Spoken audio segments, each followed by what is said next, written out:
How are you doing? Good, Mike. How are you? Bob Palmer from Beacon Engineering. Oh, hey. Oh, I'm like.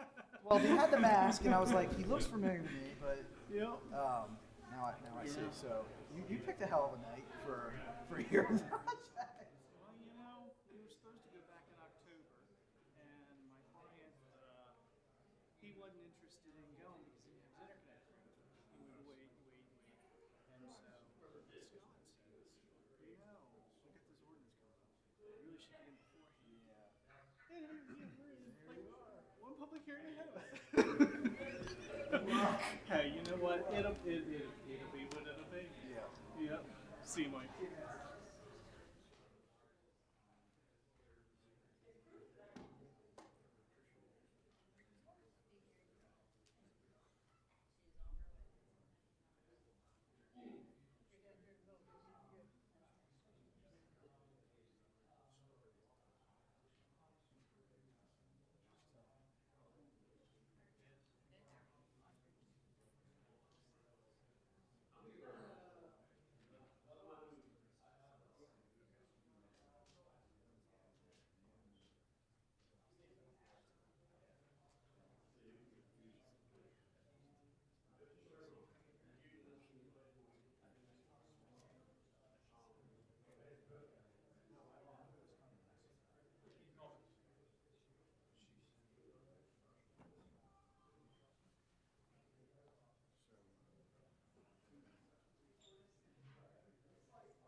Joe Taylor.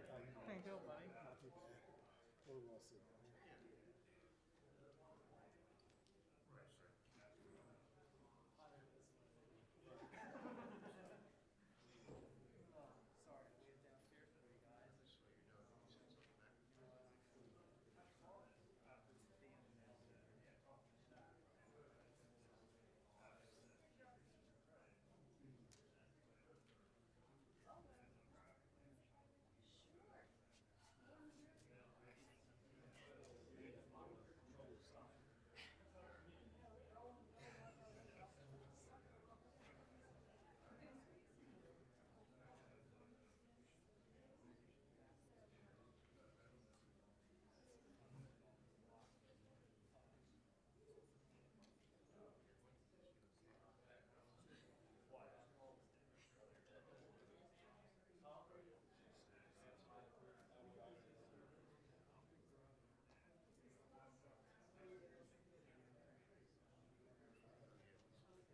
It's now 6:30. I'd like to call to order the Regional Planning Commission public hearing for March the 3rd. As I said, at 6:30, and I apologize tonight. I've had laryngitis and all, and I hope my voice still goes. Of course, my wife said I've been the perfect husband here lately with the laryngitis, so I think you all can realize that. Now, we always start off customarily. I'll ask Mr. Servon to lead us in the Pledge of Allegiance.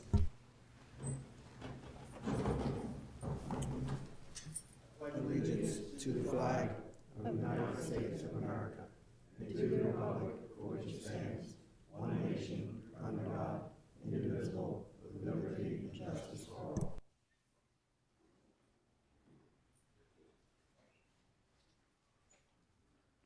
I would ask that if you have a cell phone or any kind of electronic device, that you either turn it off or you put it on vibrate so it won't disrupt our meeting as we get into it.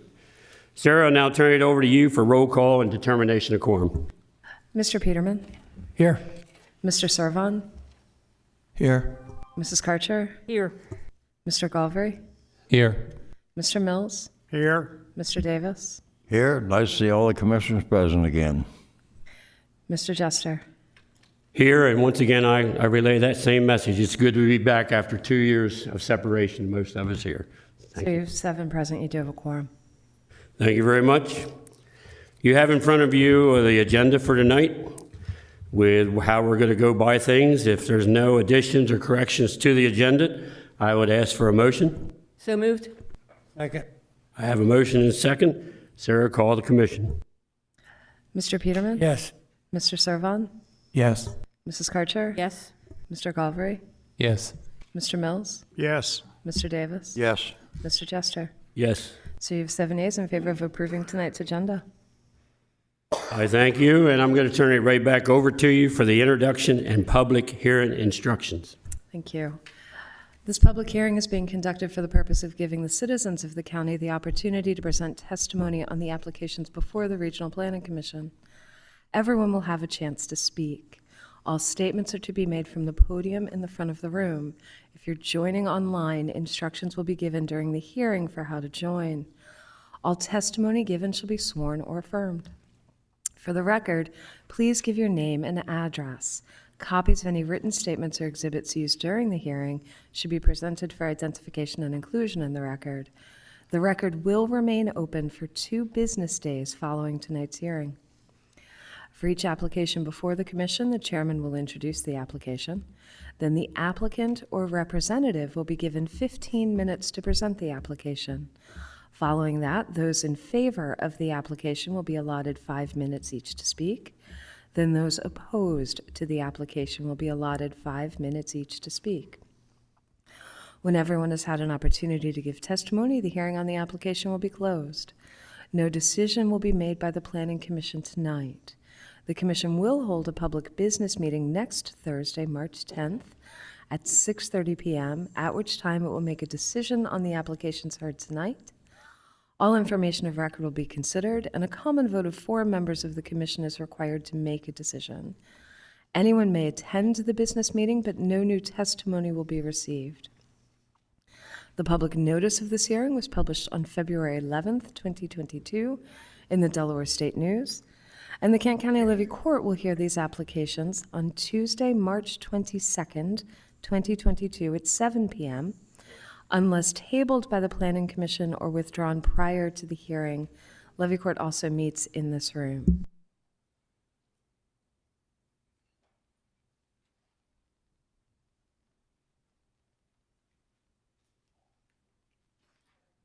I think that concludes your reading. We will now get into our public hearing.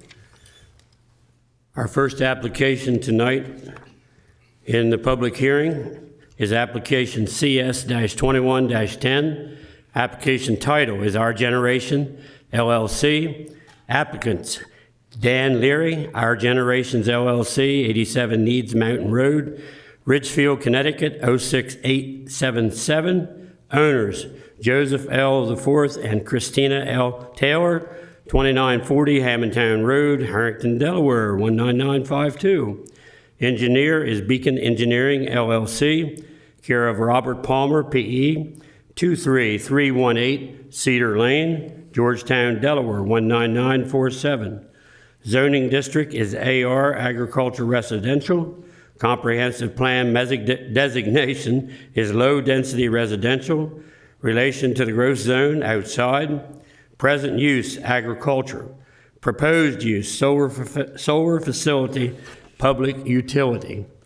Solar array field. This project consists of a construction of fenced solar array of a 27.5 plus or minus acre parcel.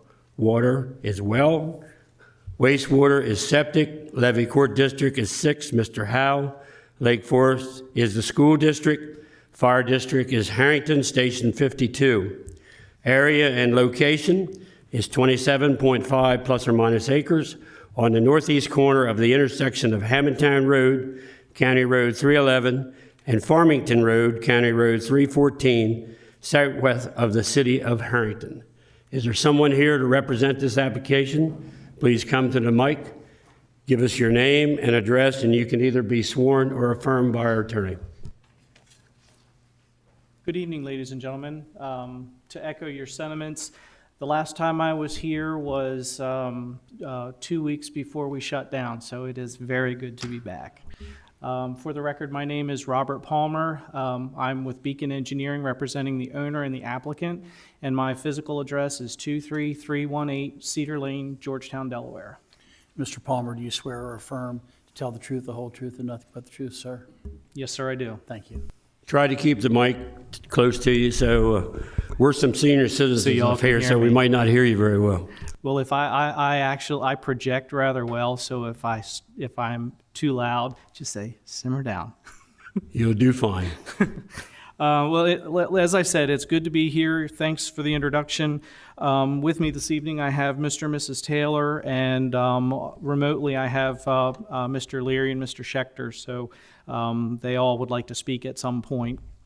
The project is actually a community energy solar facility, and the proposal is for 5 megawatts. All in, it will consume roughly 18 of the 27.5 acres that the parcel would be on. So what you see on the screen there is essentially the 18 acres. Being at the corner of Hammondtown Road and Farmington Road in the northeast corner, you can see on the screen we're bisected by prong 7 of the Bright Haynes tax ditch, which is also mapped as a blue line stream. Our easterly boundary is the Norfolk Southern Railroad. Our neighbors to the north are Delmarva Power. There's a substation on the other side of those woods that we're planning to interconnect with. Other lands of the Taylors are to the south and southwest of the property. There are 3 homes west of us on Farmington Road. And the closest home would be roughly 200 feet from the proposed array. There's 70.5 acres east of us that are owned by an LLC that goes by the name or acronym of Kimba. 46 of those acres are actually zoned limited industrial. And just to kind of put this project in perspective, with it being outside of the growth zone, if you believe what Google Earth showed me through the shapes that I drew around the property, within 1,000 feet of the property there are 8 homes, one of which is owned by the Taylors. And within 2,000 feet, which is nearly 1 square mile, there are only 22 homes and 2 businesses, not including the poultry farm to the north and Delmarva Power. So we're in a pretty rural area of the county. We are in a level 3 state strategies area for spending, and the record for the zoning and whatnot has already been read, so I won't repeat that.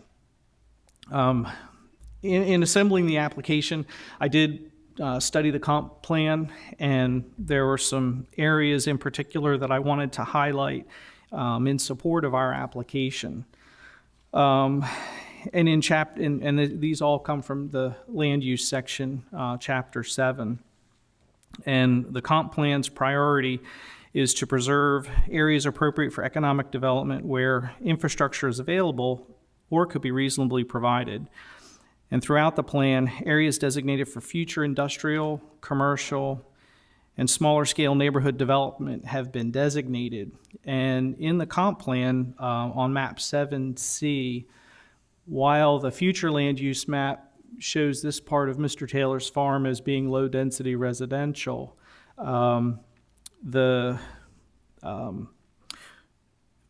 this part of the county is actually mapped for or cited for future industrial uses. And that area actually runs from the southern boundary of Mr. Taylor's farm all the way to the Harrington corporate limits. And then the east-west boundaries are Route 13 and Farmington Road. So, you know, we're not smack dab in the middle of this future industrial area, but we're certainly a part of it. And while the comp plan talked about this area being potentially eligible for rezoning if the criteria for a zoning amendment could be proven, that's not the subject of this application. I'm merely pointing out that, you know, this area was contemplated for the future to potentially be eligible for industrial type uses. This project, though it will be converting farmland to a solar array, it will be preserving the natural resources on the property, which is also an important part of Chapter 7. This project indirectly will also protect the rural character of the area because it isn't like we're going to grow homes out here. It's a solar array. And with the way these solar arrays are laid out, basically each pod, there's 26 panels in a pod, and each pod is 86 feet long. And so while it looks like we have a whole lot of space around the northerly and southerly parts of the property, or of the array, we actually are limited to that 26 or that 26 panel layout. So any areas that wouldn't be set aside for the solar arrays would likely be planted in a meadow mix, something that would promote pollinators. It would look nice within the solar array, but it would also be helpful for the area, for the agriculture in the area. The next section of my presentation, I'd like to discuss the staff recommendations that came along with the application. And there's two areas in particular. One is setbacks, and the other is in relationship to the buffers. In the setbacks section, staff recommended a 100-foot front yard setback. This property being a corner lot, the front yard would actually be Farmington Road, and the side yard would be Hamilton Road. So our neighbor to the west that's 200 feet from us would be in our front yard, and the Taylors would be in our southerly side yard. But regarding the front yard setback, what we have depicted on the plan exhibit that you have shown basically references the underlying AR1 zoning setback. Actually, we exceed for a local road, which is 40 feet. We'd proposed 50 feet simply because of the desire for site security with our fencing, as well as the buffer area that we showed on the next page, which was 2 rows of arborvitae with some dogwoods interspersed to, again, break up the sea of green and to help kind of beautify the buffer. Staff recommends a 75-foot side yard setback. And if I could talk about the northerly side yard first and then the southerly side yard, Our northerly side yard setback, the western half of the property is actually runs by and with the tax ditch. So we have already an 80-foot wide top of bank setback for the tax ditch right of way, which is overlaid by the 100-foot blue line stream setback. So we well exceed that 75-foot requirement. But we would request, again, because of the kind of the uniqueness of the property with the tax ditch bisecting the farm at that odd angle, it makes it difficult to hit that 26-panel layout on the north side of the ditch, which would adversely affect the community nature and the number of homes that would become subscribers to this particular array. And so we would request more along the lines of the underlying AR1 25-foot side yard on that westerly side. On the south side with Hammondtown Road, again, the Taylor's homestead is kind of centered and along this frontage. Though it's a side yard setback and was eligible for the 25-foot, at least under the original, the AR1 zoning, we actually proposed a 50-foot side yard setback, again, to make way for security fencing and buffering.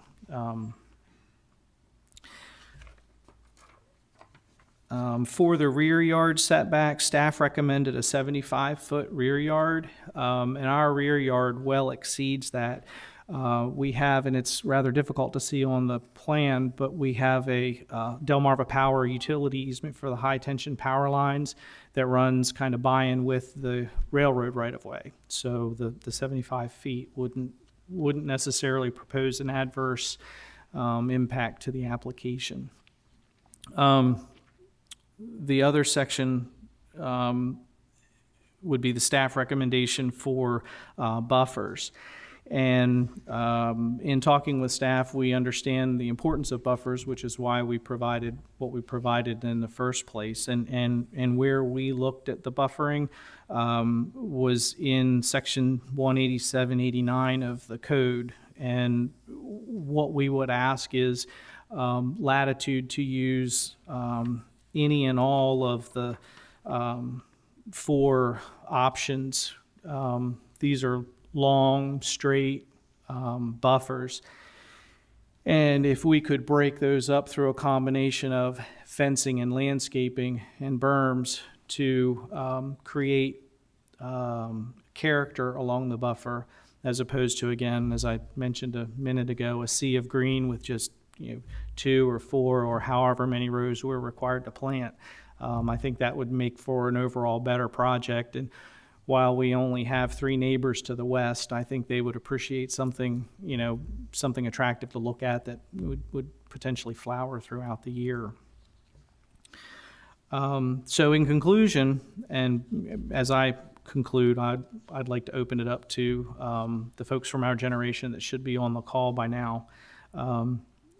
We feel that our proposal is in harmony with Section 20551 of the conditional use requirements. We feel the location is appropriate because we're in a very low density area of the county, and our direct neighbor to the north is the very power company that we plan to partner with. So our interconnect would be very cost effective because of our proximity to that substation. And again, we're within an area that the comp plan recognizes that could be used for future industrial uses. The public health, safety, and welfare would not be adversely affected by our project, or really by any solar project for that matter, because they generate no traffic, no light pollution. They generate no dust, noise, or odors of any kind. And not only that, everything I have read, and though I'm not an expert on solar, I know how to I can grade the farm to work for stormwater. But everything I've read, solar is good for the environment, and it's a good tool for mitigating climate change, which is also a component of the comp plan. We will be providing adequate off-street parking facilities for the very few maintenance staff that would be required to manage an array of this size.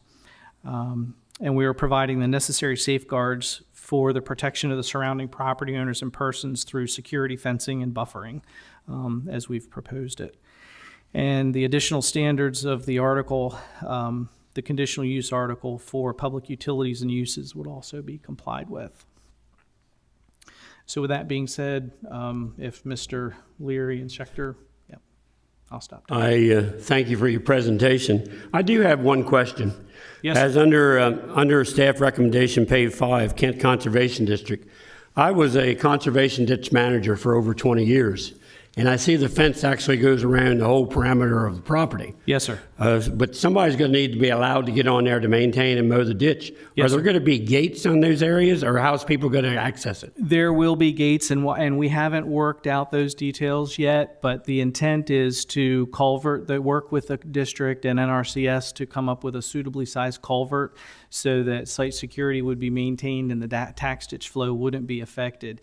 And we would work with the tax ditch managers and the maintenance folks to make sure that the ditch is mowed and maintained, and that the equipment could get through there as they're working with dip outs and that sort of thing. Yeah, that's a very important part of the ditches so that the Yes, sir. can keep it mowed and all like that. One more question, and I'm going to turn it over to the other commissioners. Is this land leased or purchased by you? It is owned by the Taylors and would remain in ownership by the Taylors. Our generation would be a leaseholder. And it's approximately 30 years. I'm not sure of the terms of the lease. Okay. I will now turn it over to the other commissioners. Mr. Davis has already asked me, so if you'll stay right there, we will try to pin you to the floor. Yes, sir. Thank you very much for your testimony. The chairman asked one of my questions. Obviously, is this being done for the Taylor family, or are they planning on selling the property to a solar company? Apparently, you've answered that question. But I noticed in the report they require every 5 years that you test the soils. I'm more concerned about, do you know how long you're going to have those panels there? Just most ones I've heard of is going to be for 25 years. So I don't know what your situation is. It's going to be 25 years or whatever. But the question I really have, no matter the number of years, when you're done, what are you planning on doing about the soil? Because if you let ground or soil be dormant for 25, 30 years, you lose a lot of those nutrients in that ground. And if you're going to get out of the business, then I want to know what you're going to do to put that ground back like it should be from day one. And I think that's a fair question. Yes, sir. Mr. Davis, if I may, I'd like to call Mr. Taylor to the lectern. I think he would be better suited to answer that question. You'll have to give his name and address and be sworn or affirmed, please. Joseph Taylor, 2940 Hammondtown Road. I'm the owner of the property. Mr. Taylor, do you swear or affirm, sir, to tell the truth, the whole truth, and nothing but the truth? As always, I do. Thank you. So to your question, sir, I intend to keep that farm in the family. I intend to hand it down to my son. I consider this a diversion of basically diversified income as a lease. I consider this as a type of diversified income to help support the farm. The rental, per acre rental is way above what I can do farming. And basically I support that farm working at a company up here in Dover, Procter & Gamble. That's how I support that farm right now and keep it in the farmland and then not turn it into houses like most of the farmers in the state have done. So when it comes to the soil, of course that will be in grass for the next 20 to 30 years. The contract terms 20 years, I believe, with 2 5-year increments increases if I decide to go that route, or my son does when I hand him over the farm. And when that is done, those solar panels will be pulled up and turned back into agriculture if that's what my son decides to do with the farm. And then we will work it from there. Okay, that sounds good because you obviously have a family situation that you're in the farming industry and you want to stay there for a while. So thank you very much for your answer. Any other commissioners have any questions? Yeah. Do you have it over Mr. Taylor or this gentleman? Okay.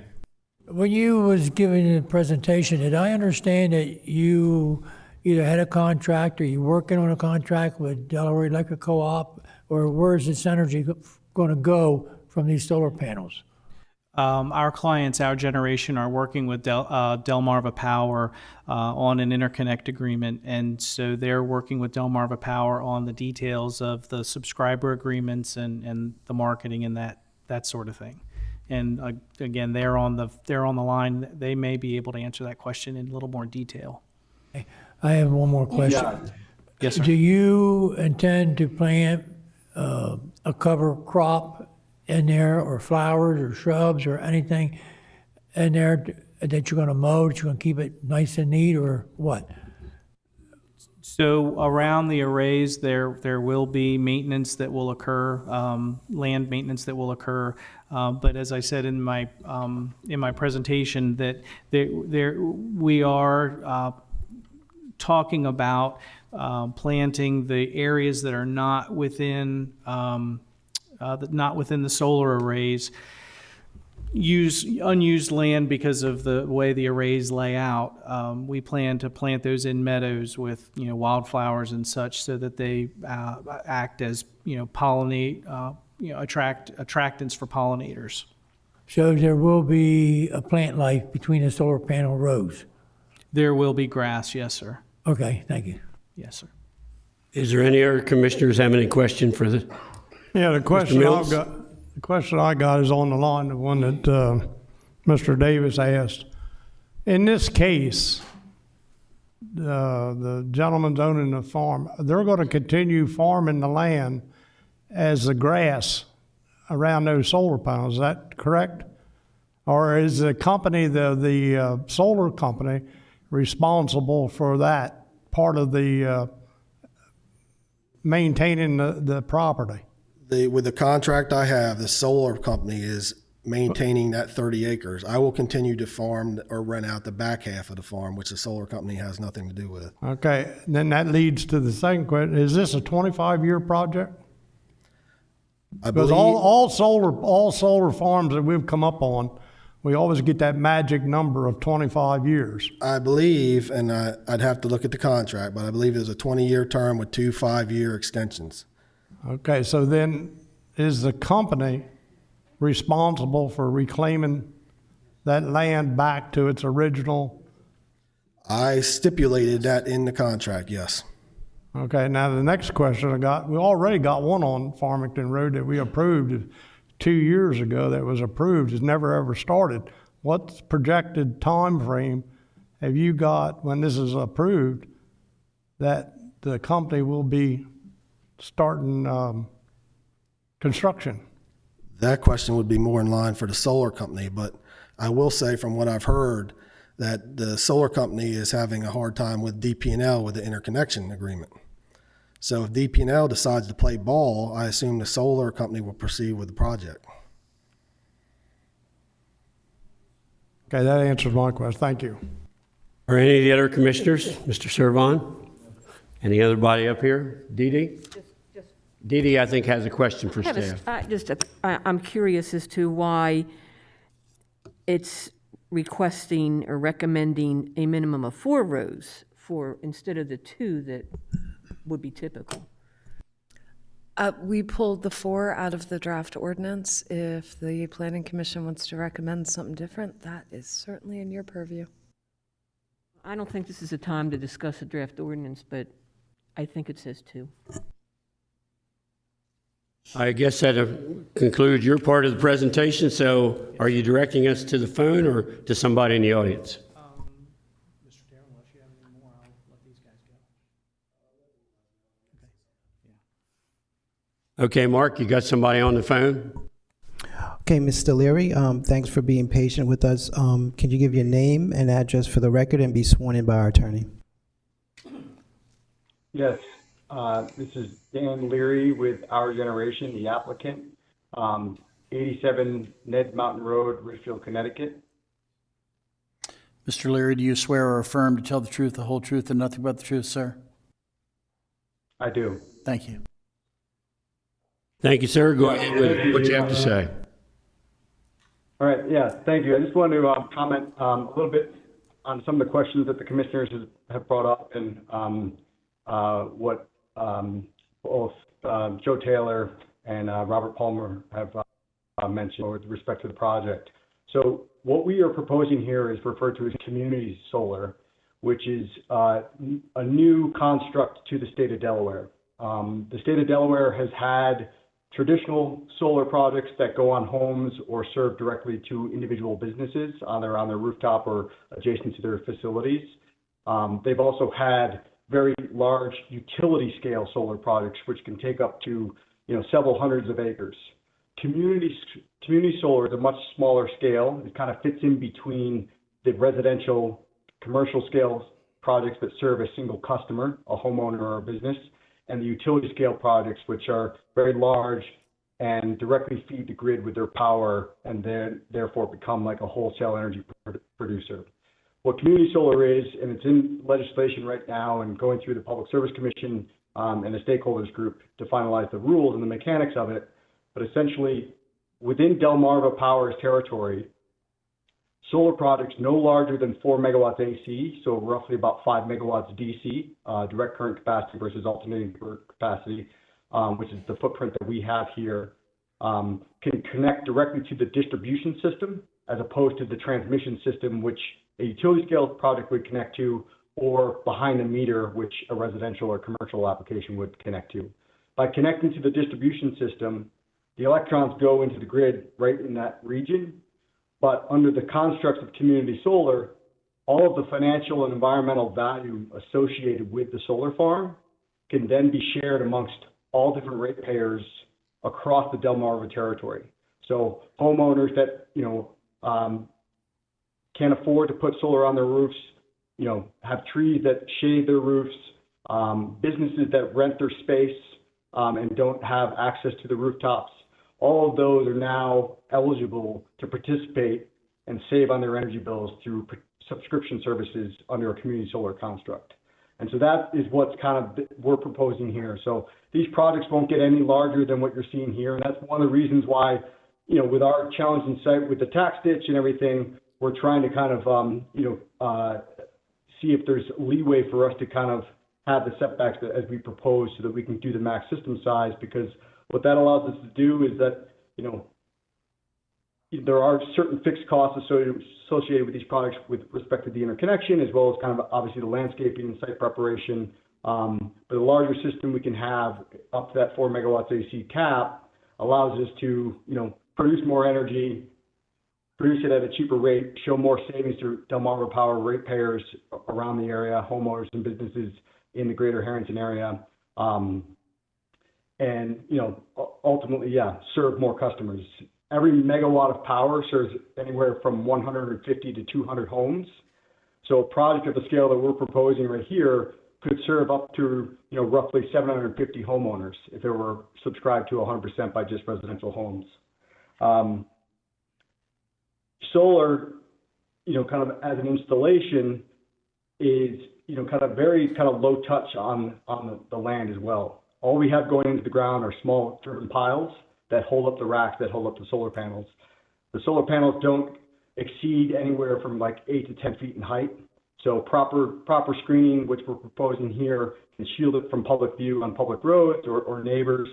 As Mr. Palmer mentioned, we make good neighbors.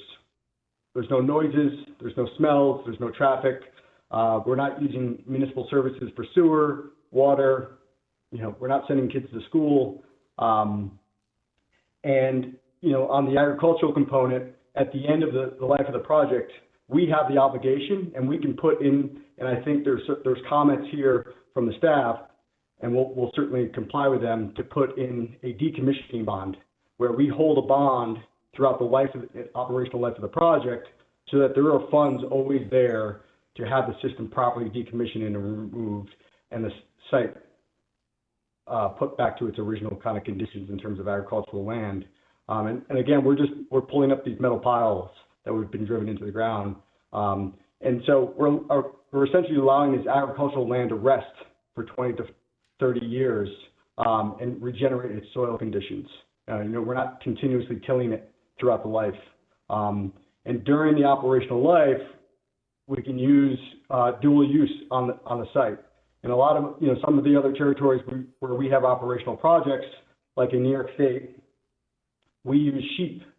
And we have sheep come to the site during the growing season, and they graze the property. They don't harm the solar panels whatsoever. The solar panels don't harm them, and they just go around underneath the panels and they graze the grass. A way to kind of employ a local shepherd, as well as get our operations and maintenance covered without using mechanical kind of mowing services. And I think that I guess some of the only other comments I guess I would have is, again, we're at a scale and a size, this community solar, which I know you guys have looked at other projects, but this is a new construct where it's going to directly benefit the ratepayers, the homeowners and businesses in the greater area, directly on their bills with savings. The project size is capped under regulation as well as by the utility Delmarva Power. And that's what our site is kind of, given the constraint that we have on it, is allowed to kind of fit to hit that maximum size. I'm going to turn it over to my partner, Ellie Schechter, for any other comments. Wait a minute, sir. I'm going to turn it over to the commissioners, see if they have any particular questions from you. Is any commissioners here? Any questions for this individual? Seeing none, I guess we'll turn it over to the next individual on the phone, Mark. That's right. Mr. Schechter, please give your name and address and be sworn by our attorney. Hi, my name is Ellie Schechter. I'm the other officer for Our Generation, 87 Neds Mountain Road, Ridgefield, Connecticut.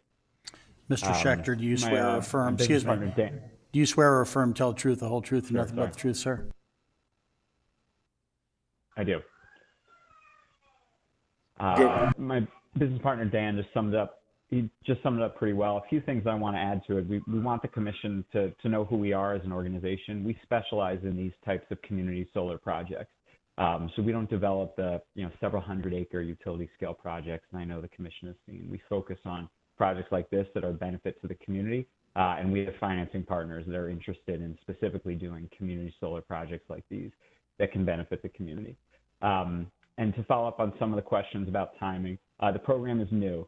Other states that we operate in, like New York and Massachusetts, have had community solar legislation for quite some time now.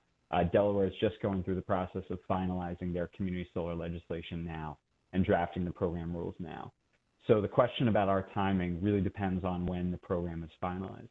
Delmarva Power has accepted our application for an interconnection agreement, which we feel we're a great candidate because the substation is right there next to us, and we'll be able to interconnect there in a cost-effective manner. But we're still waiting for that interconnection agreement and waiting for the program rules to be finalized. And so depending on when that happens, that could potentially be this year or it could potentially be next year. But we just want to kind of reiterate a couple of points here with this. Like my partner Dan said, solar panels make great neighbors, and we're confident in the logistics of our project. But as Bob said earlier, because of the way that these panels are wired together into these different circuits, right now we're trying to maximize the amount of space that we have there on the property. And it does leave us with some spaces that'll be unused and that will be just planted with pollinators. But the 100-foot setbacks that are being requested would really in effect force us to lose a whole nother 86-foot section, which would put our system probably at 150 to 200 feet back if we're not able to be able to utilize the setbacks we're proposing now. So we're hoping that the commission would agree that the plan that we've put forward is pretty reasonable in terms of the setbacks and the buffer and the amount of room that we're going to leave to buffer this from the road and any neighbors. And hopefully that'll be acceptable. The screening is something we include on all of our projects. Between pollinators and trees, we have all kinds of species that we'll propose there. But I know this was brought up earlier by one of the commissioners. The 4 rows is, in our experience, it's a bit excessive, especially for a small project like ours. And what that's going to mean from a budgetary standpoint. And our proposal shows 2 rows of screening that we hope the commission will feel is reasonable. So those are the pieces that we just wanted to touch on. And from there, we're happy to field any other questions about this project or any of the other projects that we're doing, just to help the commission better understand what our objectives and goals are for a project like this. Thank you. I do have a question for you, sir. On number 8 of the staff recommendations, they're saying that you have to do a soil study, and every 5 years after that, there has to be one also. In all the projects you've done in other states and all like that, is this consistent with what's requesting, or have you never seen the need for that? That's a good question. Thank you. We've never seen the need for that. I think part of where this may be coming from, there's different types of solar technologies. The solar technology that's used, more than 95% of the time, and what we're planning on using here is known as photovoltaics and using silicon-based solar cells. So these solar panels, because they're based on silicon, they're really, same materials that you would see in a cell phone or computer chip. There's nothing toxic, there's nothing harmful that could spill into the soil. There are other types of technologies that, to be honest, are very infrequently used.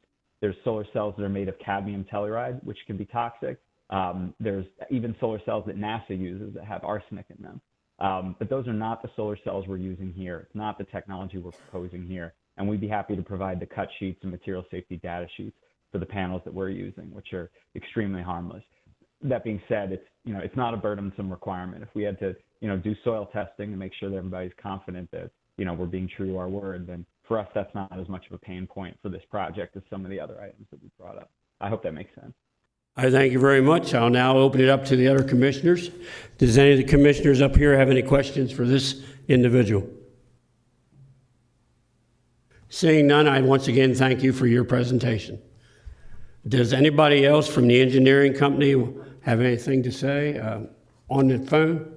Okay, Mark, go ahead. Yeah, so Mr. Dustin Thompson, if you can give your name and address and be sworn and affirmed by our attorney.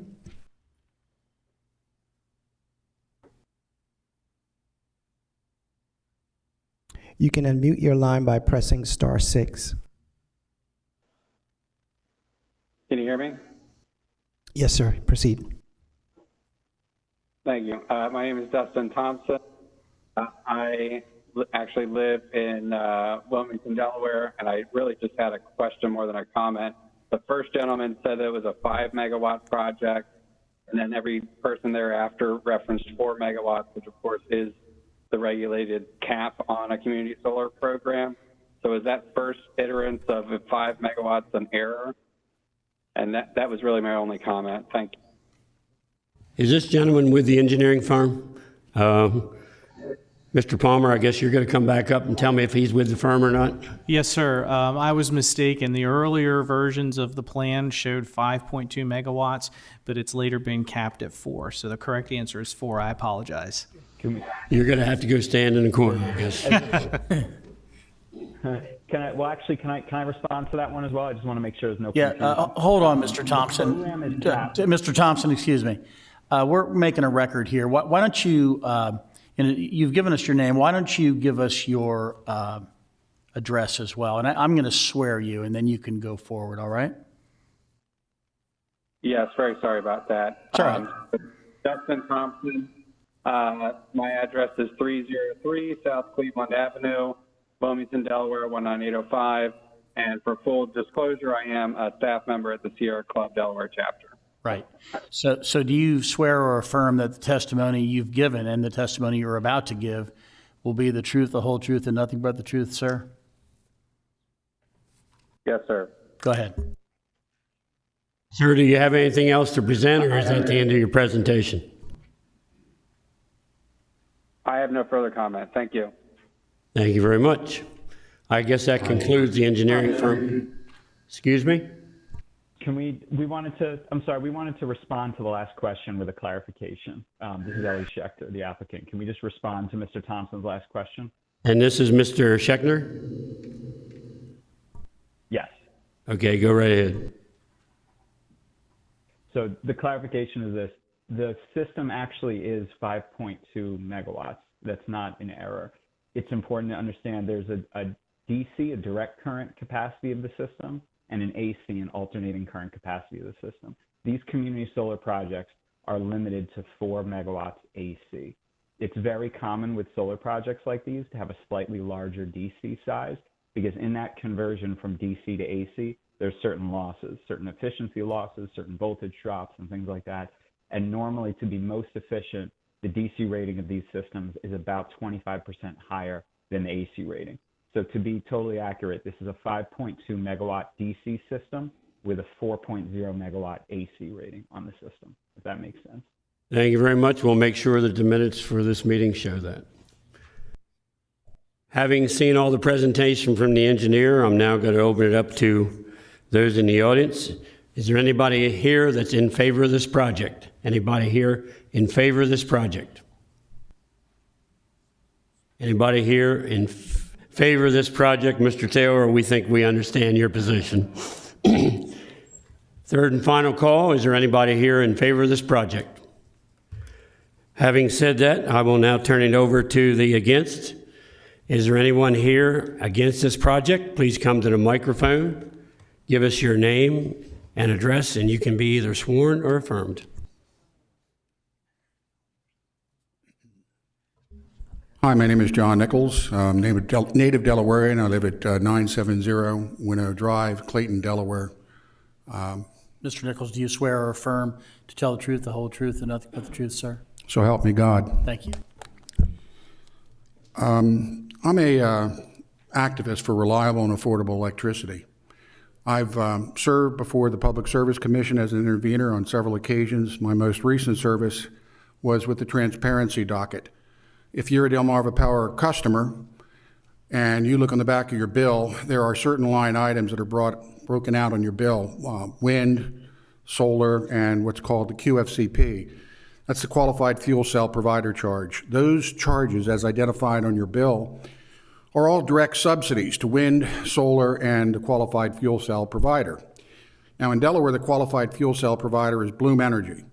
During the docket, the hearing, docket, I was trying to get Bloom Energy identified as the only recipient of the subsidies, but for political reasons, that wasn't done. So still, when you see QFCP, that's a solid oxide fuel cell company headquartered in Delaware in Newark, that is from, or was from, Sunnyvale, California. They are heavily subsidized. They are receiving $3 million a month, $36 million a year from only Delmarva Power ratepayers. One company in Delaware, when that feed-in tariff was enacted, threatened to pull their jobs from the state. They're located in Claymont. They have, I think around 40 or 50, maybe more than that, high-paying blue-collar jobs at Claymont. All they had to do was go to Pennsylvania to escape the tariff and get their electricity. Well, they didn't leave because then Governor Jack Markell cut a sweetheart deal for them in order to persuade them to stay. So they did stay, but they almost left. Again, that one company, $1 million of the $36 million total cost absorbed by Delmarva Power ratepayers. And again, solar and wind appear on that. This is going to be worse in ways that you can't even imagine. This is called distributed generation, or rooftop solars behind the meter. These purveyors who offer this are going to get returns on investment north of 8 or 9%. They're going to get predictability on their investment. That makes the equity investment behave more like a bond. And although this may be hard to believe, according to Norman Rogers, who's a retired physicist, he wrote the book Dumb Energy. I ask you all go to that book as a reference source. 75% of the capital costs of these projects are subsidized in one way or the other. Off the top of my head, 26% of the profits are covered by the investment tax credit. So if you have a $10 million project, 26% of the project, or what is that, $2.6 million, as a credit, goes directly against any profits that are generated by virtue of the project. In addition to that, they qualify for accelerated depreciation and preferential treatment in the way in which the electricity is dispatched to the grid. It's a use it or lose it proposition because it blinks on and off. If you don't use it, you lose it. So it has to take preference as over reliable generation, like natural gas, thereby depriving those generators of money that they otherwise would have had available. Later, not during these comments, I'll address the global warming aspect because that was brought up by one of the advocates. So what's going to happen here? The individuals who are identified as subscribers are going to be able to acquire credits against the electricity costs that they otherwise would have had to bear if they were not subscribers. And the credits that they acquire are equal to the kilowatt hours of supply and distribution for the amount of electricity that they consume. Now, solar's not available all the time, so they'll get a bill, but that's what the credit is available for, the amount of electricity that they consume equal to the value of the kilowatt hour charge for supply and demand. Now, those costs, like the Bloom Energy feed-in tariff, are all going to feed into the supply of electricity. Sir, can I interrupt you? Oh, yes, sir. Okay, this is about land use. I'm sorry, and sir. the location. This is about land use and Mr. Taylor having his property and what he's being used for. We're not really here to talk about the background of about solar energy and all like that. And you've gone to your 5 minutes. I would like to hear from you what you have. Either you're speaking against the location of Mr. Taylor's. I'd just like to you to summarize that and get to the point of why you don't like it on his property. I don't like it anywhere because it's going to lead to economic disaster in the state of Delaware. Okay, but the other things there, we're not really debating tonight. Pardon me, sir? We're not debating those other things about who gets what and percentages and all like that. We're here as the Regional Planning Commission. We look at land uses in the county and all those things like that. Now, if there is something that is pertinent to this particular application, I'd love to hear it. There is. It's a waste of space. And that's the duty of Kent County Levy Court. To give you an example, I was going to speak of this later, but I'll cite it briefly. You're at the end of your few times, so I'm getting ready to cut you off. So would you prefer kind of that summarize it? The Westover Industrial Park has sited on it a 10 megawatt solar array. That 10 megawatt solar array provides electricity 20% of the time. It's on 105 acres. Excuse me. Adjacent to that is a 325 megawatt combined cycle natural gas plant on about 145 acres. It provides electricity 80% of the time. So put simply, it's a waste of space. Thank you, sir. Thank you very much. If you have any questions, glad you summarized. I'd be happy to answer any. Thank you. Thank you, sir.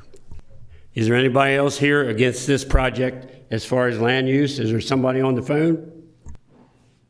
Sir, wait a minute. I think we got somebody on the phone right now.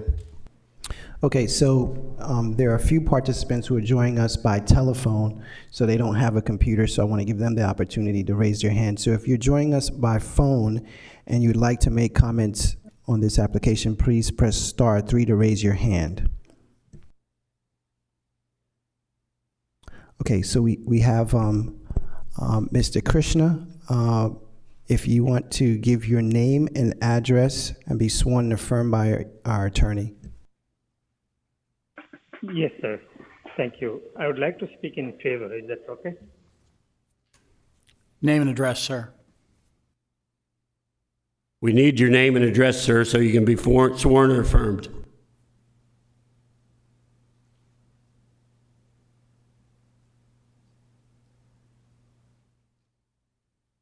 Have we lost him, Mark? Yeah. Mr. Patrick, can you hear us at this time?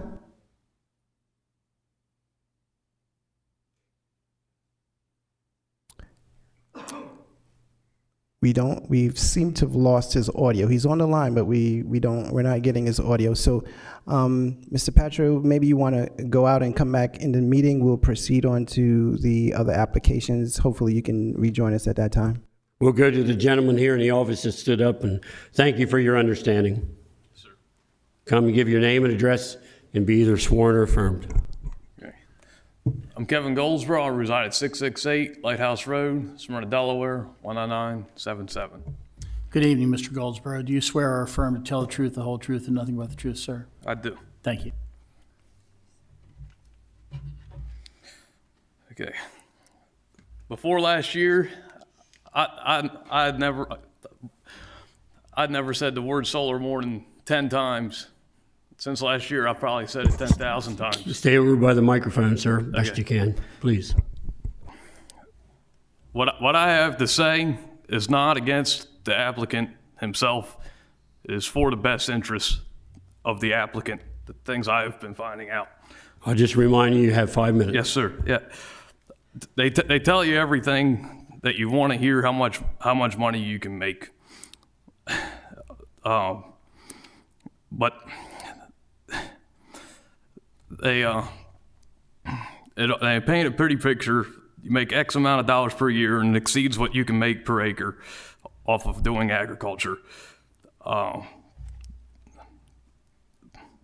But I've heard and can see where solar panel companies have changed their names every few years. So I think you should find out how much cleanup costs can be in case you have to clean it up yourself. If they change their name, they're not responsible for cleanup. You should find out how much it costs to clean this up, because it may far exceed what you can make off the energy, what they're paying you over the course of 20 years. There's no end goal on where these things end up. It's not affordable. Recycling's not affordable. Landfills don't have room for all this. So, any questions of me? We thank you for your presentation. Does anybody up here have any questions for this individual? If not, we thank you. Is there anybody else here on the phone again? Is it the same gentleman, Mark? Yeah, Mr. Patro, if you can go ahead and give your name and address and be sworn and affirmed. Thank you so much. My name is Krishna Patro, and 2 Pamela Place, Bear, Delaware, 19701. Mr. Patro, do you swear or affirm to tell the truth, the whole truth, and nothing but the truth, sir? I do.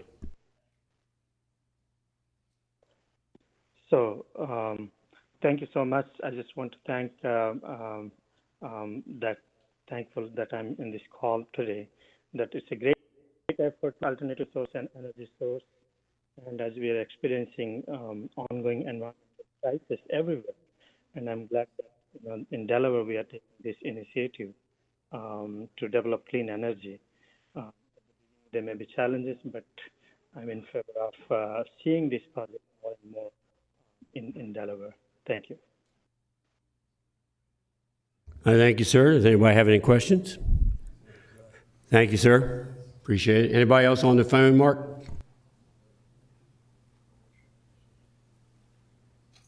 Mr. Pramod, you can give your name and address and be sworn and affirmed.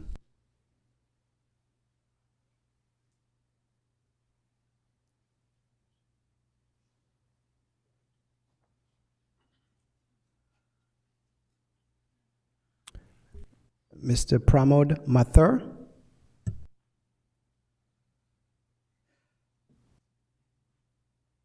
Well, I guess we'll go and ask the audience again. Technology is not working for us tonight very well, I guess. Is there anyone else in the audience, the third and final call? Yes, come to the microphone, give us your name and number and your address, and you can be sworn or affirmed. Sure. Linda Parkowski, 1442 Skeeter Neck Road, Frederica, Delaware. Mrs. Parkowski, pull up the mapping for where this is on the comp plan, please. Hi. Mrs. Parkowski, do you swear or affirm to tell the truth, the whole truth, and nothing but the truth? Yes. Thank you. Okay. I wanted to speak from my role as an Economic Development Director for Kent County. And soon, the Kent County MPO has commissioned a study looking at land all along the rail line that goes through Kent County. And hopefully, when that study's done, we can come back and present it to you, because what has been happening in Kent County is valuable land along the rail line has been zoned for housing or it's in ag preservation. And the last 2 large projects that we've located here in Kent County, MVP, National Vinyl Products, Shoreline, that they're in the old PPG building, and then Delmarva Corrugated. They've all needed rail. And in the comp plan that in 2018, this area was identified for future, as the consultant said, for future industrial use. Solar does not create jobs. So if it does create jobs, they are temporary jobs. They are not manufacturing firms that would go along a rail line and actually create jobs. So I just wanted you as the Planning Commission to be aware that this land is valuable along the rail. The northern part of the county has hardly anything left. The only thing we have left is south of Dover to use for when companies are requesting. And the most request we are getting right now is for land with rail and road access. So I just wanted this to be an awareness. When the study is finished, I'd like to come back and have the MPO present it to you. And that's why I'm not opposed to solar, but I just want you to be thinking about the decisions you're making. Is this the best use? That land could be used to create jobs. Well, we Thank certainly you. appreciate your aspect and all, and I think we will look forward to that. Okay. Because to be able to see in that crystal ball, it's very difficult. We are proceeding by leaps and bounds in the technology field and other fields, and I see it in the volunteer fire company that I'm in too, because we're being outmanned and outgunned by development and things like that. So I'd certainly appreciate that particular offering too. And I'm going to open up to the commissions. I think Mr. Davis would like to ask you a question. Sure. Mr. Pokraski, I want to thank you for those comments because I agree with you 100%. I know many years ago when I was on the levy court, we were looking at commercial zones along railroads. That's 20-some years ago. So I agree with what you say, but what I was going to ask you, when that study is done and you have it all put together, could you possibly share that with the Planning Commission? I would love to read it myself, and I think all the commissioners would, because there's a lot of things taking place in the business world, economic development, and sometimes if we know in advance what's going on, it's a tremendous help to us. And I really have a big interest in that because I know the Woodside area was being looked at real hard because of the railroads. So thank you for those comments. Thank you very much. And that's what we asked, the Economic Development Department asked the Kent County MPO to do that study as all the requests were coming in. And part of the plan, once the study's completed, we'd like to go make presentations to all the planning commissions, the municipal planning commissions, because if you look at the map, it's housing or ag preservation all along the rail line. Understood. Is there any other commissioners have any questions for this young lady? Anybody on the phone? Not for me, right? They don't have a question for her? I thank you then. Thank you. Appreciate your information. Okay, Mark, go ahead. Okay, AJ Sullivan, if you can give your name and address and be sworn and affirmed by our attorney. Sure. My name is AJ Sullivan. My address is 197 Victoria Court, Kennett Square, Pennsylvania. Mr. Sullivan, do you swear or affirm to tell the truth, the whole truth, and nothing but the truth, sir? I do, yes. Thank you. Cool. So I'll be very brief, right? So I wanted to just show my support for this project as well as more solar projects in Delaware in general. Especially in the southern part of the state, we see farmland being eaten up by neighborhoods. As sprawl continues, more and more housing projects are coming in, and it's becoming more difficult to have open space. While this space isn't completely open, right, we will have, there will be solar panels on this. It's becoming clear that this is going to be in 30 years, this is going to be some of the only open space left in the area, right, as we see more and more building projects continue to grow. And as Mr. Taylor mentioned, right, he's currently working a job to support his farm in addition to farming.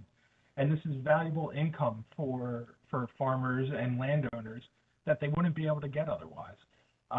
So I just wanted to, again, state my support for his solar project and additional projects as they begin to become more and more popular, across our region. I just want to make it clear, though, you are for this project because we were in the against side, correct? I thought it was back and forth. I thought, yeah, but yes, I support this project. I appreciate your comments. I'm going to see if any of the commissioners have any questions for you. Anyone here? Are we good? Thank you, sir. Appreciate your time. Okay, Mr. Pramod Mathur, if you can give your name and address and be sworn and affirmed by our attorney. Yes, can you hear me okay? Yes, we can hear you now. Proceed. Oh, thank you. Sorry, I had trouble with the mute button there. This is the first time I'm on WebEx, so I apologize for that. Yes, my name is Pramod Mathur. My address is 2 Wyndham Court in Hillcrest, Delaware, 19707. Mr. Mathur, do you swear or affirm to tell the truth, the whole truth, and nothing but the truth? Yes, I do. Thank you. I wanted to voice my yes for this project to move forward. I have seen many projects like this throughout the United States that have been extremely successful. In fact, I feel Delaware is behind the rest of the country with respect to moving forward with these projects. I've heard all of the comments earlier that voiced disapproval, and I do not agree with a lot of the comments that were made, because the projects that I have seen that have been implemented throughout the country have been successful from an environmental point of view as well as an economic point of view. And I see no reason to believe why this particular project wouldn't do the same. The climate crisis is real. I believe the Delaware governor believes that. I believe the current United States administration believes that. And this is part of the big picture, which I view as a win-win, because it takes care of the environment. It also provides economic incentives, and you really don't lose agricultural land long term. All you're doing is you're incubating it that you can use later on. And the policies and the practices of the solar cell companies are such that they preserve the land, and as was mentioned earlier, for the contract, if and when they do leave, they will leave it in such a way that agricultural use can be resumed as it was before. So I personally do not see any downsides with this, and I would recommend that we move forward. Thank you. Thank you for your comments. Any commissioners have any questions? If not, once again, I thank you for your time. Is there anybody else, Mark? I see no more hands raised to make comments on this application online. Having said that, we've had our final call for the against vote, so we will be taking this project up next week. Thank you all.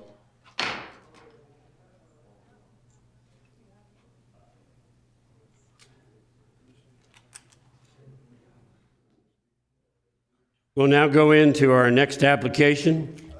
It's LC 22-05, Solar Facilities. It's an ordinance to amend Kent County Code, Volume 2, Chapter 205, Zoning, as amended by revising Article 2 definitions, subsection 205-6, definitions, Article 5, Agriculture Conservation District, subsection 205-48, conditional uses, Article 6, Agricultural Residential District, subsection 205-64. Conditional uses, Article 13, BG, General Business District, subsection 205-170. Conditional uses, Article 21, conditional uses, Article 21, conditional uses, subsection 205-365.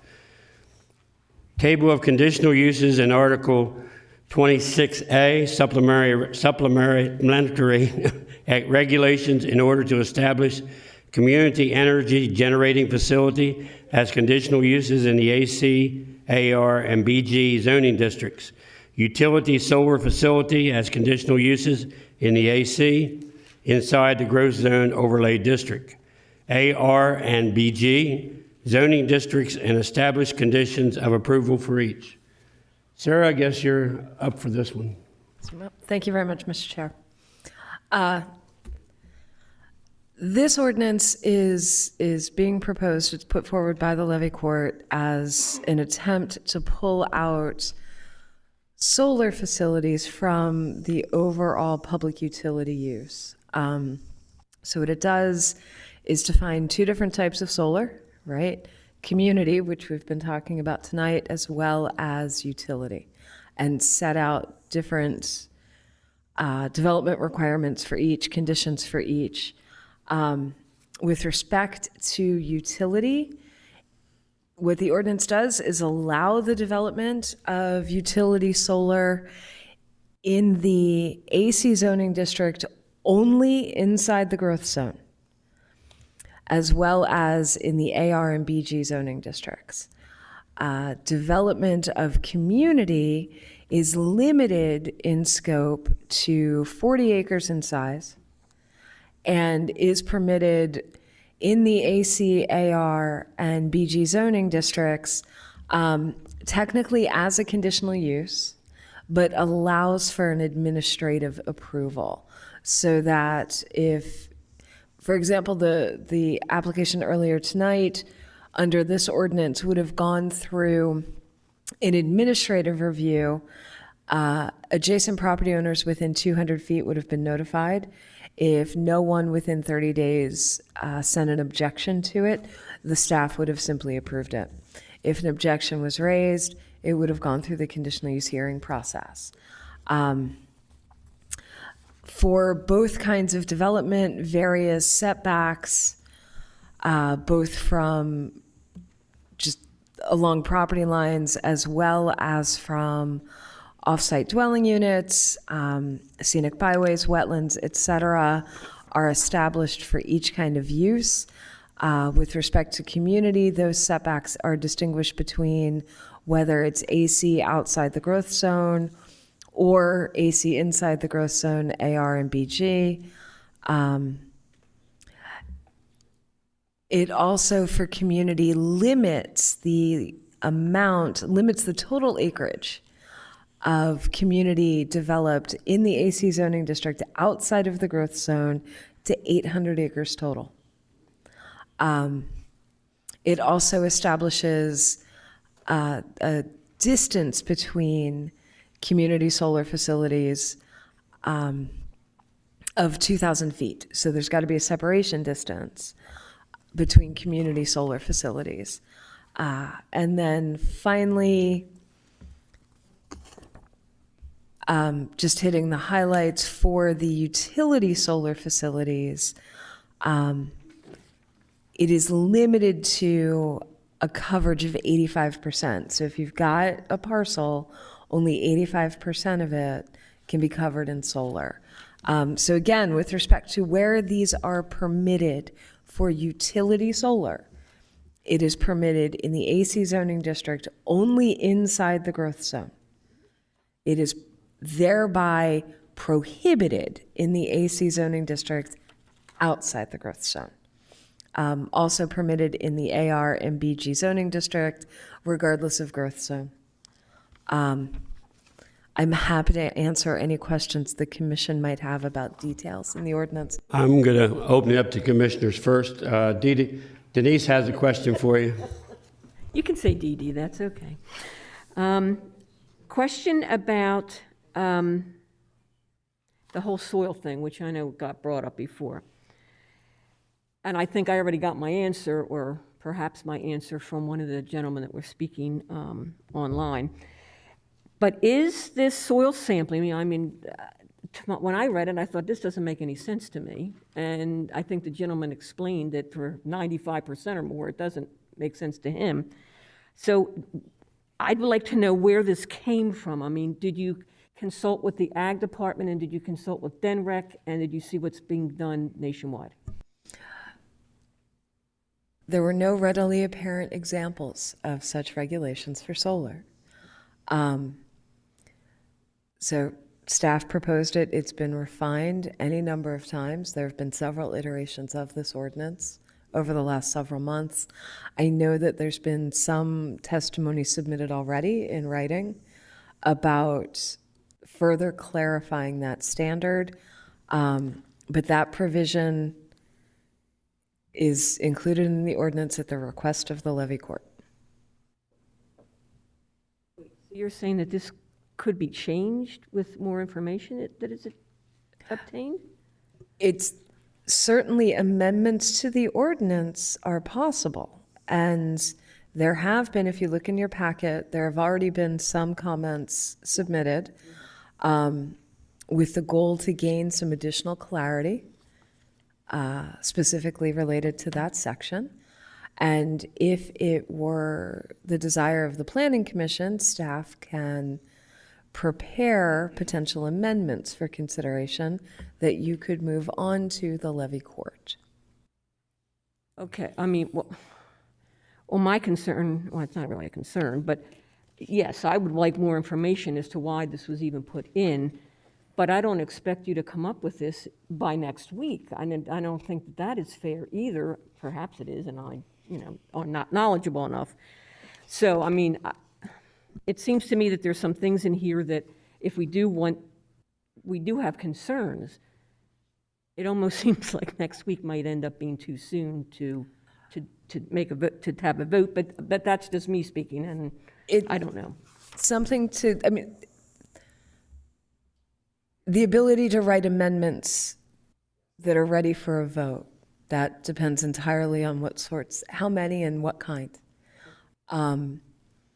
And how comfortable the Planning Commission might be. As the hearing goes on, the commission potentially, depending on where all of the commissioners are, it's possible to continue the hearing, to bring it up again next month if you're looking for additional information. So don't close the hearing, simply continue it. But again, it really comes down to where the commission is at the end of this evening, how you want to proceed. All right, so we would have to if we wanted to do something like that, we would have to do that tonight. If you want to continue it, don't close it, move to continue it. Okay, thank you. My other question is about the community energy generating facility. And that's where it talks about only, what is it, the 80%? Oh, shall not exceed 800 acres. Right. Which you just mentioned. I think I know the answer, but I'm going to ask it so it's on the record. That 800 acres doesn't have anything to do with anybody that has solar panels all over their roofs and everything like that, correct? No, rooftop solar or solar supporting a specific land use, that's, in our view, that's considered accessory to that use. Okay, and an adjunct to that question that I had, what about the small private mini solar farms, like one that we passed very recently? I mean, it was like 10 acres or 4 acres or, I believe that is part of the 800, correct? The 800, if it stays in the ordinance, doesn't start until the ordinance is adopted. But private ones count. Private ones will count. Private ones will not. Accessory solar is something this commission never even sees. It is approved in our office as an accessory. Okay. So, and it will not be part of that 800. What this commission would see is, under this ordinance, community solar if an objection is raised, and it would continue to see utility solar. All right, thank you. Mr. Davis, I think you have some questions. Well, I thought I had this thing pretty much under control, understanding it today, but I think I've either misunderstood Mrs. Kiefer. The ordinance refers to, hold on just a minute, I'll tell you. This refers to the overlay zone, AC overlay zone. You referred to it a few minutes ago as a growth zone. So would you explain to the commission what's the difference between the growth zone and what is in fact the overlay zone? There is no difference. Let me finish. Okay. So I'm now totally confused. I thought you said a few minutes ago that this can go in the growth zone. Earlier today, I was under the impression it can only go into AC, or the overlay zone. So explain to us, 'cause I'm apparently the only one to understand this now, What's the difference, and why isn't in the overlay as the ordinance says? There is no difference. It is officially called the Growth Zone Overlay District. It is routinely shortened to either the overlay or the growth zone. It is one thing. It is the Growth Zone Overlay District. Look You on the run map it right by now. me again. I'm old-fashioned, so I got to make sure I understand it. So sorry to delay. I want to understand it. So do it to me again. I'm having a little problem hearing. You need to speak up a little bit so I can hear it. If you look on the map right there, there is a shaded area that is called the Growth Zone Overlay District. That's the gray, is that correct? Outline it. It's all outlined by the blue line, is that correct? Yes. Well, That is the growth zone? Watch the red arrow. It's outlining it right now. That is the Growth Zone Overlay District. So there's no separation between the growth zone and the growth zone overlay. It's one and the same, is that correct? It is one in the same. I knew I was going to get it. Okay. Okay, thank you. Any other commissioners have any questions for Sarah? Yes, sir. Go ahead. Sarah, could you just help clarify for me, easier way to do this would be what is or what is not permitted along the Delaware Bayshore Byway? There is. It would be Route 9. So east of Route 9, it appeared when I was reading this that it would be conditional use. The zoning, again, if you look at the map on the screen, that green, that sort of bright green, all along Route 9, right? That's all zoned AC, agricultural conservation. So what this ordinance would do is prohibit utility solar in that area, utility size solar. Community scale solar would be permitted, but would be limited to an aggregate of 800 acres. Okay, and those and the 85% rule would apply to those uses, To utility, yes. not to the community. Not to the community. Utility is limited to the 85% coverage, but again, that would not be in play in the AC zoning district outside of the growth zone. And in terms of computation as to what land mass is accessible for the arrays, would that include the wetlands? No, it would not be developed in wetlands. Thank you. Any other commissioners? Mr. Mills? Another question is probably following up on the same one that they were just at. The 85% is of what? Is of the clear land that's tillable or the total acres of the farm? Total acreage of the subject site. Whatever area is dedicated to solar, whatever that boundary is, 85% of it can be in solar array. The balance of it has to remain clear or in buffer. What's designated for the solar panels to go on? 85% of that can be used for the solar, is that right? Yes. Any other commissioners? I have a question. Does that mean that 15% of it's going to be bordered around it? It would be hedged or fenced or something? Would that be the other 15%? Because there are rather substantial buffers called for in the ordinance, those could take place within that remaining 15. That gives all the proper setbacks and everything like that? Yes. Okay. As we get into the discussion on this particular ordinance, I don't think we can really call it for or against, because there might be a lot of questions that come to the mic that might be either for it or against it or just making statements about it. So I'm going to hope you have anybody on the phone right now. Mark, there is? Okay, hold up a minute. I got some more from the commissioners. So for a utility solar farm in AC, there's not a lot of, there's very little AC inside the growth zone. You can only put a utility one in the growth zone, right there. That's it. It's all in the That's southern pretty part, much it, yes. correct? It's certainly the majority of it. And I'm not going to ask the next question. Mr. Davis, I think he has another question now, sir. I don't know if it's a question. It's just a statement from my personal viewpoint. You know, there's a lot of questions being asked about this. I listened to this is what Mrs. Parkowski said. I happen to agree about the railroad situation, about future economic development jobs coming to Delaware like they had up in Cheswell. You know, I think there's so many questions about this. There's a lot of places that's open down around Harrington, different places along the tracks. If it was up to me, I'd put this thing under a moratorium and do more study on it. Because I think there's a lot of questions. This is going to affect our state. This is known as the agriculture state. There's people, I understand people have a right to sell their property. And I get it. But I'm also concerned about, we have a beautiful ag land preservation program in this state. And we keep chopping away.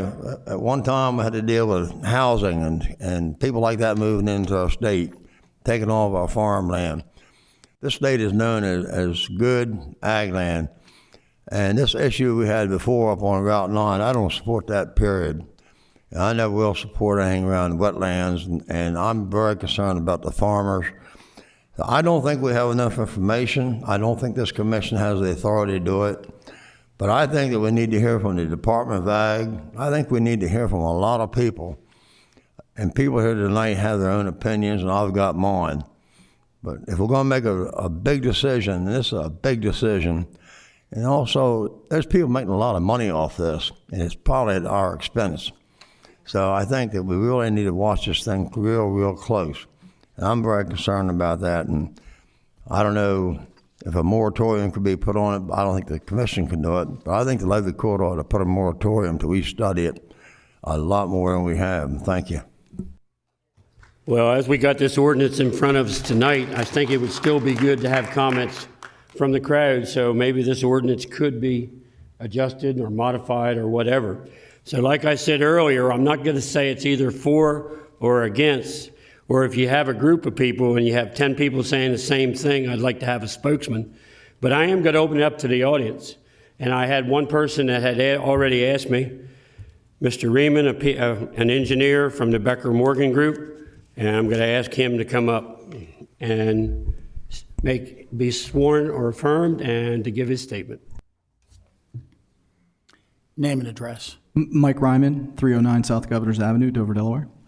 Mr. Ryman, do you swear or affirm to tell the truth, the whole truth, and nothing but the truth, sir? I do. Thank you. Well, good evening. It is very exciting to be here and see a full commission and be in person and see people in the audience and being together. So very excited about that and appreciate the opportunity to speak about this ordinance. As I said, I'm Mike Ryman with Becker Morgan Group here in Dover. I'm also a lifelong Kent County resident. Grew up in Felton and live just west of Dover, so I'm speaking on behalf of my company that is a local company and myself, who is a local resident in this county. I did issue to you a letter with some suggestions, as you stated, Mr. Jester, not really speaking for or against the ordinance per se. I understand the county's desire to try to come up with an ordinance that addresses this particular issue. I think that makes some sense. We have some comments and some suggestions about the ordinance. There's some things that we like. There's some things that we think maybe need some fine tuning. So I'm just going to speak a little bit about that. As it relates to solar in general, I think, solar is clearly important. Energy is important. I think we're all seeing in the media right now how important energy actually is for the global economy. So energy is fundamental. Just like food, it's fundamental to what we need as a society, as a functioning society. And as an engineer, I certainly understand infrastructure and the value of infrastructure that we all use and enjoy every day. As it relates to the ordinance itself, we did go through that. I offered some suggestions to you. I'll highlight some of those. I'm not going to go through every one. I'm trying to keep to the 5 minutes. I understand others want to be able to speak. As it relates to the 2,000-foot separation rule that's in there, we don't actually believe that's necessary. The Delaware Public Service Commission through Title 26 that's proposed already really addresses the issue of potential co-location of community solar systems. Within the PSC, that's actually prohibited co-location, which includes on the same property or on contiguous properties. I understand that part of the rationale for that particular requirement had to do with larger solars trying to break up into smaller solars or try to subdivide a farm into smaller pieces to sort of get around the rules. That really can't happen under the current PSC rules, so it's really not necessary, and the 2,000 is somewhat arbitrary in that respect. So we would suggest that the code reference the PSC rules rather than the 2,000 feet, and we've outlined that in our letter. The landscaping, the 4 rows of trees specifically for community solar is a bit much. The county code does have a pretty healthy landscape requirement at 1 tree per 3,000, 1 tree per 5,000 feet of developed area, depending on whether or not you're inside or outside the growth zone. At one point, I think it was thought, well, just push the trees to the perimeter. You don't have to plant any more trees. What's the big deal? In reality, we've run the numbers on that, and these sites would end up planting 2 to 3 times more trees than any other development project would be required to plant. We think that's somewhat excessive. And not necessary in order to obtain the goal of trying to create some visual screening, which is the objective of the landscaping to begin with. So we think 2 rows of trees at the spacing that is identified in the code is sufficient to accomplish that objective. As for the testing, as was stated by, I think, the prior application, not part of this particular testimony, there's really not a need for that. We agree with that. We agree there's not a need. My company has processed dozens and dozens of solar applications in Delaware, Maryland, and Virginia. We have a lot of experience processing community solar applications and larger solar applications. We are not aware of any testing requirement anywhere else in the jurisdictions that we have worked. That being said, if it's the purview of this commission and the purview of Levy Court to provide some requirement for testing, I think the previous applicant said, not a big deal, we'll do it. That's fine. But I do think that we need to wrap some parameters around that so that it's clear what we're doing. What are we testing for? What kind of testing are we performing? And I've provided language to you in the document that I submitted to the commission with some suggested language that was based on commentary from environmental scientists that do that kind of work. So just offer that for your consideration. The community solar acreage. At one point, I believe in some earlier drafts that I've seen, it was 60 acres. It's been reduced down to about 40 acres. For a community solar system, there's a limitation, as was stated previously, of 4 megawatts. So that really is a 40 to 50 acre kind of limit. So we would be okay with the 50 acres. We believe that should be 50. Not trying to take it back to the 60 it was, that's fine, but 40 is a little bit less. 50 would accomplish the objective of the 4 megawatts as outlined in the current PSC rules. And then lastly, on the process for the community solar, which are the smaller systems, we agree with the administrative process. We think it should be completely administrative.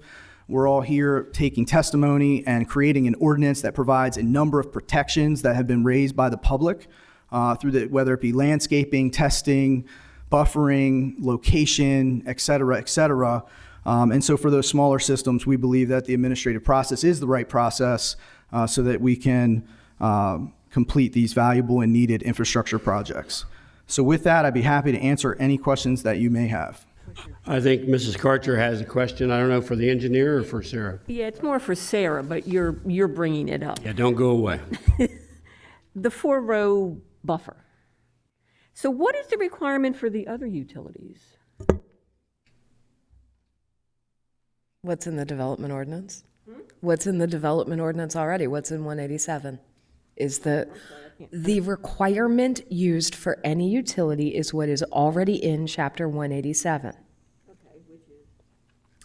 It's all dependent. It's exactly what Mike quoted. It's all It's 1 per 3,000, 1 per 5,000. It's what we already use. Which is significantly different than this. It is different. Thank you. Question. Any other commissioners have any question for the engineer? Mr. Mills, please. The question I have is course, this whole thing is confusing because we've had so many of these come up that everything's a little bit different. But the testing of the soil, and I know a lot of the testing of the soil has been related to the pollution coming from the solar panels. I really don't think that's not my idea of testing the soil. From what I've talked to from farmers, over a 25-year period, the soil goes to nothing, you might say. The fertility is gone, the pH is down, and I think the testing of the soil for every 5 years should be on testing of the fertility of the soil to keep it up. Because here's what happens. After 25 years, the company abandons the property. They say they're going to reclaim the property back. But there's another 6-year period that whoever gets that farmland the next time has got to bring that farmland up. And that's an expensive item to bring that land back up to production to what it was the day they took the soil. Can you explain that? Well, I think there's enough farmers here that can probably explain that a lot better than me. I'm not a farmer. I think sometimes I wish I was, but I'm not. So I'm not going to explain that process. I think the way the code is written, the testing is specific though to the solar panels. I think it does reference that. So you can do your purview to decide what you all want it to be. But in terms of the testing, I believe it was intended in the code related to the panels themselves. And so my comments are about that. Okay, I understand. Thank you. Any other commissioners have any questions? Yes, sir. Go ahead. Is there any wisdom in prohibiting certain types of panels versus other types of panels in areas that might be somewhat sensitive? I'll let some of the experts in solar panels themselves speak. I know there's some here on that particular topic. I thank you, sir. Anybody else here have any comments? If not, I thank you, sir, for your comments, and we will take into consideration your recommendations. Thank you. Next, coming to the microphone, Mr. Watkins. Go ahead, sir. Richard Wilkins, 9311 Memory Road, Greenwood, Delaware. Mr. Wilkins, do you swear or affirm, sir, to tell the truth, the whole truth, and nothing but the truth? I do. Thank you. So first, commissioners, I want to commend you on your passion for wanting to learn as much as you can before you make your decisions, the passion for developing and learning as much knowledge as you can. And Mr. Chairman, I appreciate you recognizing that there's stakeholders all over the county, many stakeholders that have questions. Some of those stakeholders are here in the chambers tonight. Ms. Kiefer, I hope you can endure a few more questions. I can recognize that you're having a challenge with providing information to stakeholders, but please, I ask you to endure a few more questions. So we've been looking at the map here of Kent County, and you've already delineated where the growth overlay zone lies. And you've delineated the currently agriculturally conservation zoned area of the county east of Route 9. Now, is it correct also that west of the growth overlay zone, there also are some delineated AC zoned property there? Yes. Okay. And then the rest of the lighter green area there on the west side of the county is likely AR1. It is AR, yes. AR, okay. All right, so as I understand the ordinance, it would propose that no utility scale solar in any property zoned AC. AC outside of the growth zone overlay district. Outside of the growth overlay zone, okay, which would include the AC on the western side of the... Yes. Okay. But it would permit up to 40-acre community solar projects to an aggregate of 800 acres. In the AC zoning district outside of the growth zone, yes. Okay. But it provides no safeguards for the AR zoned agricultural land. There are no additional requirements for the AR zoning district. Okay. And the economic development expert has talked about how there are portions of the county that using smart planning may have higher value uses than solar.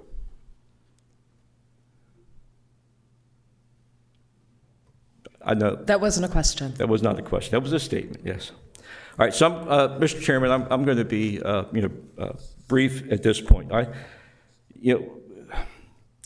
We already have in our county some of the most efficient, miraculous solar collector panels that you'll ever find.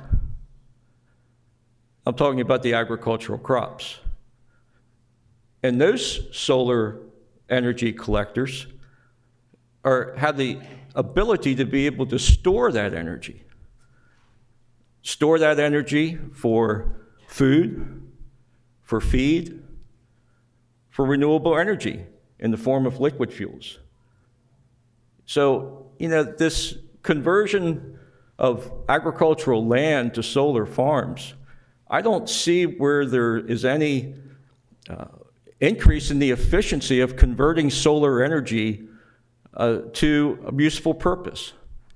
So I think you all know from the number of times that I've stood before you that my passion is in preserving agriculture industry in Kent County.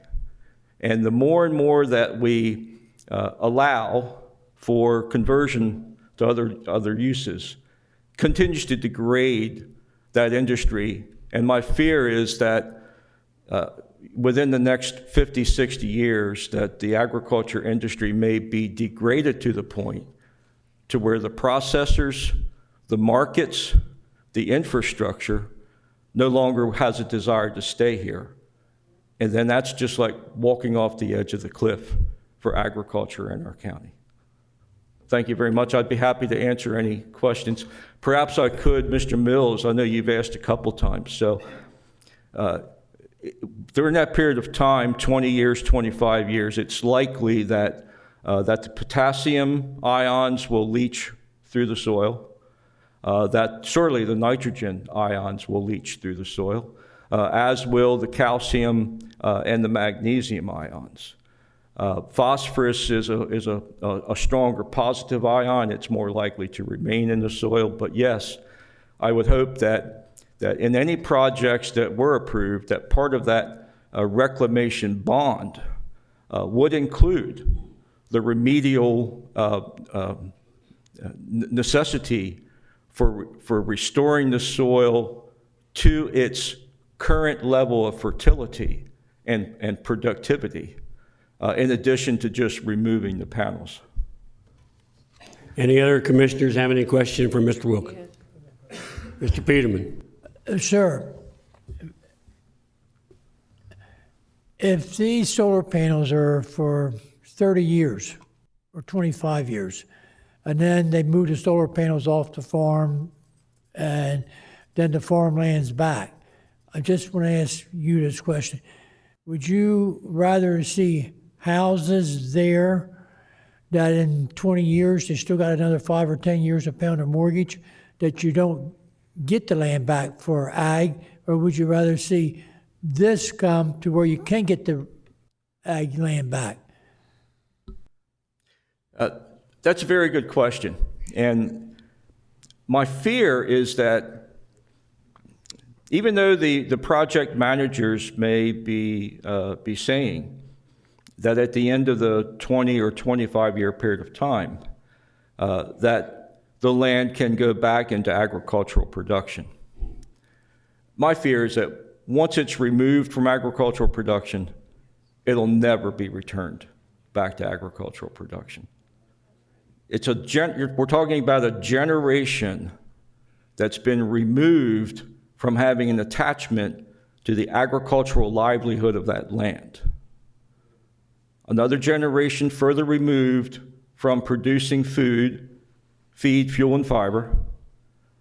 That next generation is not going to want to return that land back to agricultural and farming production. So I would predict that the land would if it was no longer feasible for it to be solar energy production, it would be converted to another use other than agriculture. I understand, and I appreciate your comment.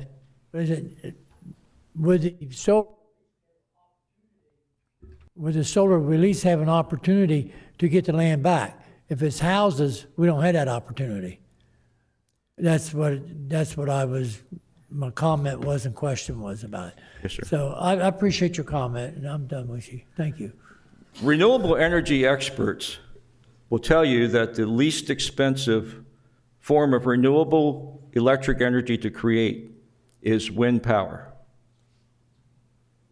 I'm perfectly happy growing corn, growing soybeans, converting that to poultry, selling poultry to Pennsylvania, Ohio, Kentucky, Appalachian, and purchasing renewable wind power back from those regions.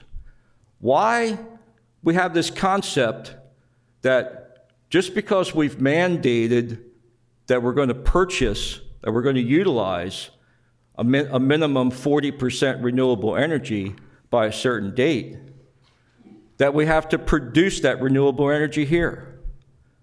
If wind-created renewable energy is more efficient and less expensive to produce, then it makes more sense as a nation to invest our resources in renewable wind energy, where it's most practical for that to exist. And areas where the resources can be better utilized for food production, allow that to remain. We're cutting our nose off and spite our face. Forgive my passion, Mr. Chairman. Thank you, sir. I would like to make one statement, though. We hear about the fertility of the land and things like that. I'm actually going to give my age up now because there's a lot of farms in my area back in the 50s, 60s, and 70s that went into the land bank. And you probably remember that. I do. And it was in there for 10, 20 years. And because the farm crops were not paying enough and the government kept the farmers alive. Now those are back into production and they're just as good a farmland as they ever was.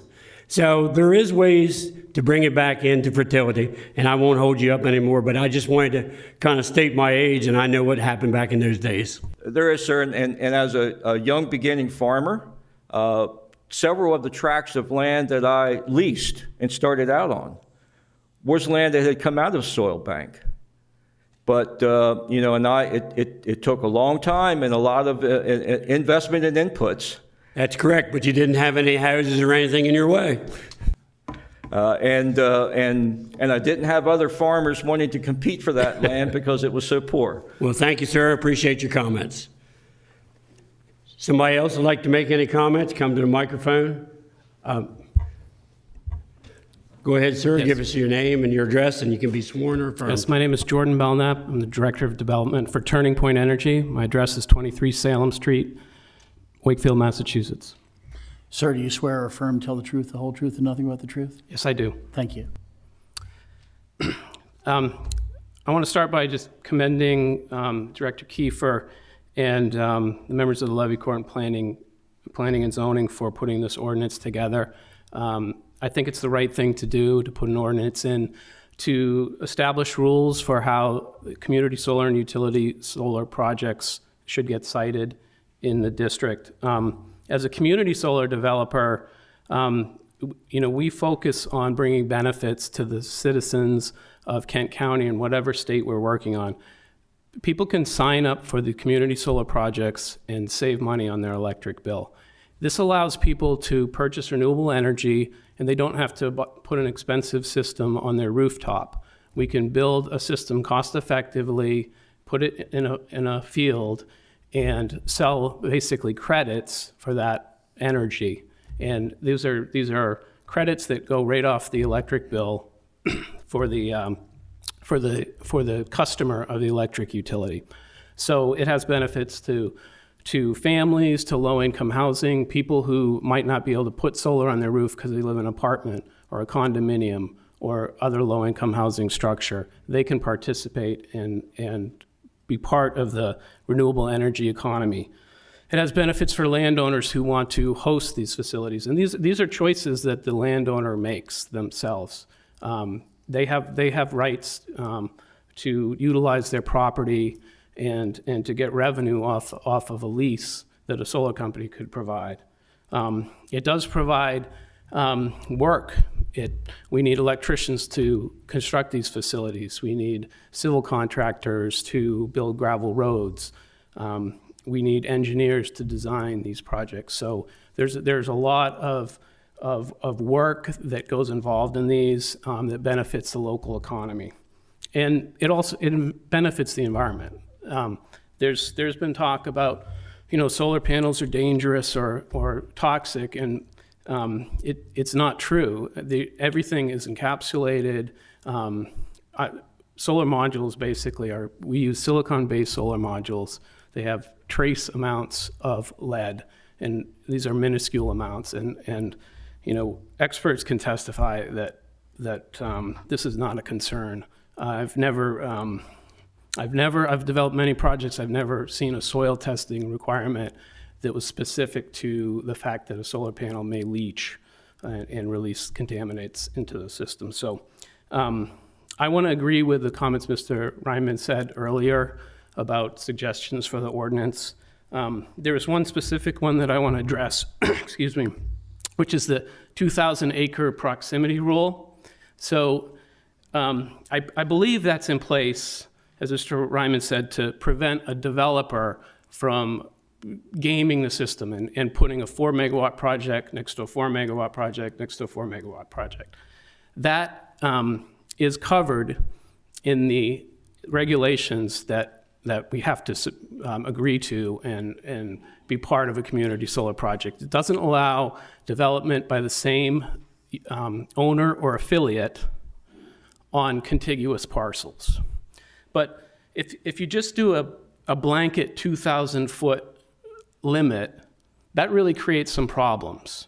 It creates a problem for landowner rights, because if Mr. Jones wants to do a project and he comes before, submits his project, all the landowners within 2,000 feet are now excluded from doing another project, the way that I read this ordinance. So I would suggest that as an amendment that's not really a condition that's needed. And I think the important thing is when you impose a condition like that on a contiguous parcel, it's really about who is the developer, okay? Because if we know the rules, we know that we can't contact and direct a butter to do another solar facility. But if I don't know the rules, I don't know what the other developer is doing or the other landowner. And I may submit an application that happens to be 1,900 feet away from another project, and we know nothing about it at that time. So I'd urge a little consideration on amending that particular ordinance, and I'm happy to take any questions. Thank you for your comments, and I'm glad you first said 2,000 acres, but you meant 2,000 feet. 2,000 feet, I'm sorry. Yeah, that was okay. Anybody have any questions for this individual? Thank you, sir. Once again, we appreciate your comments. Over here, give us your name and address, and you can be sworn or affirmed. Hi, I'm Tricia Hurd Nash. I'm from 3652 Big Woods Road, Smyrna, Delaware, 19977. Do you swear or affirm to tell the truth, the whole truth, and nothing but the truth? I do. Thank you. So I have a big part in this ordinance. I've been coming to these meetings since I think the end of August, beginning of September. I have sat and I have met with our levy court commissioners. I have testified in front of you guys before. I'm going to do one thing before I forget. Mr. Peterman, your question about would we rather have houses than solar. In that bright green area that's called the Agricultural Conservation District, we as landowners, even if we did not put our land in agricultural preservation, which is where we sell our development rights to the state, are not allowed to put houses there. It is very restricted. We are not in a situation where we're going to end up with a housing development instead of a solar project in that agricultural conservation district. So I just wanted you to understand that from our point of view. Are you talking about, we just had a 582 acre farm. Would we have rather seen 20 houses or 235,000 solar panels? We'd have probably all selected the houses, to be honest with you. So I wanted to make that point first. The other thing I want to say is the Ag Conservation District was created back around the 1990s, I think 1996. It was put in place after farmland preservation came about. People started signing up. The state saw the value in our area and they wanted to protect it. There have been many, many things that have been done to this area. DNREC imposed SRAs. The farmers had to fight. They were scenic resource areas. The farmers had to fight the SRAs because they were basically a map that was delineated and grabbing land to protect it, because they decided that our land in our area was so vital to the state of Delaware for its natural resources, for its open land, for its proximity to the waterways, for its waterfowl. We had the Farmers for Fairness Act against actually Kent County, where the county came in and said our land is so valuable to be protected that it should not be developed and they should not build houses on it. And they actually at one point stipulated we could only build one house per 20-acre lot. And we won that suit too, but somehow or another through the comprehensive plan that got overturned. We've had the Route 9 Scenic Byway come through, which I sat in many, many meetings over, where they were doing a buffer zone along both sides of Route 9 to protect the scenic beauty, the natural aesthetics, and the character of the area. And we as landowners have all of these things imposed upon us, whether we like it or not. And a lot of it we accept because we want to protect the character of the area, which is an agricultural community. Now, that is what is important to us. I'm not here tonight just to represent myself. I've spoken to every farmer that owns land along that Route 9 corridor at some point in time over the last 3 or 4 months, and I have their support. We are not against solar energy. We are against utility scale solar coming into that Ag Conservation District. If you allow that, basically what you have done to us is said to us, you don't have your own land rights. You can't make your own decisions about what you want to do to your land. If you want to build Great Adventure and you own 1,000 acres, you're not allowed. You can't put in a horse arena if you want to, if you're going to sell tickets for entry for a rodeo. You can't put in a dirt track if you want to race cars on it. But the only viable way you can make money is either through farming it or now you can sell it to solar. And these solar companies are coming in and bidding crazy amounts of money on this land. And it's going to drive farmers out. It's going to divide families. It's going to cause problems. For every acre of land that you take out of production in the state of Delaware, it's going to hurt the economy of Delaware. These solar farms are not going to create long-term jobs. They are not going to do anything for our economy. We're already losing infrastructure for farmers. You know, we're losing equipment dealers. Southern States and Middletown closed last year. We now have to go to Maryland to FS Growmark to get our seed, our chemicals. When our guys are in the field, their stuff's coming in from Maryland instead of when it used to come in from Middletown. There are not enough farmers left. If we keep allowing these land grabs, you're going to hurt the overall economy of Delaware. You're going to hurt the character of Kent County that everyone in the state, from DNREC, Fish and Wildlife, Department of Agriculture, and this county have stood up and said, no, no, no, this area is so precious. We're going to protect it. We're going to protect it from its own landowners. And now suddenly we're opening the floodgates and allowing solar energy to come in. It's not fair to us. We're the landowners. That's who I'm here to represent. And I have talked to all of them.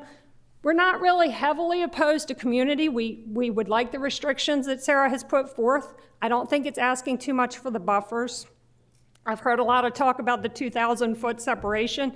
If there's already a separation in place, why do they care?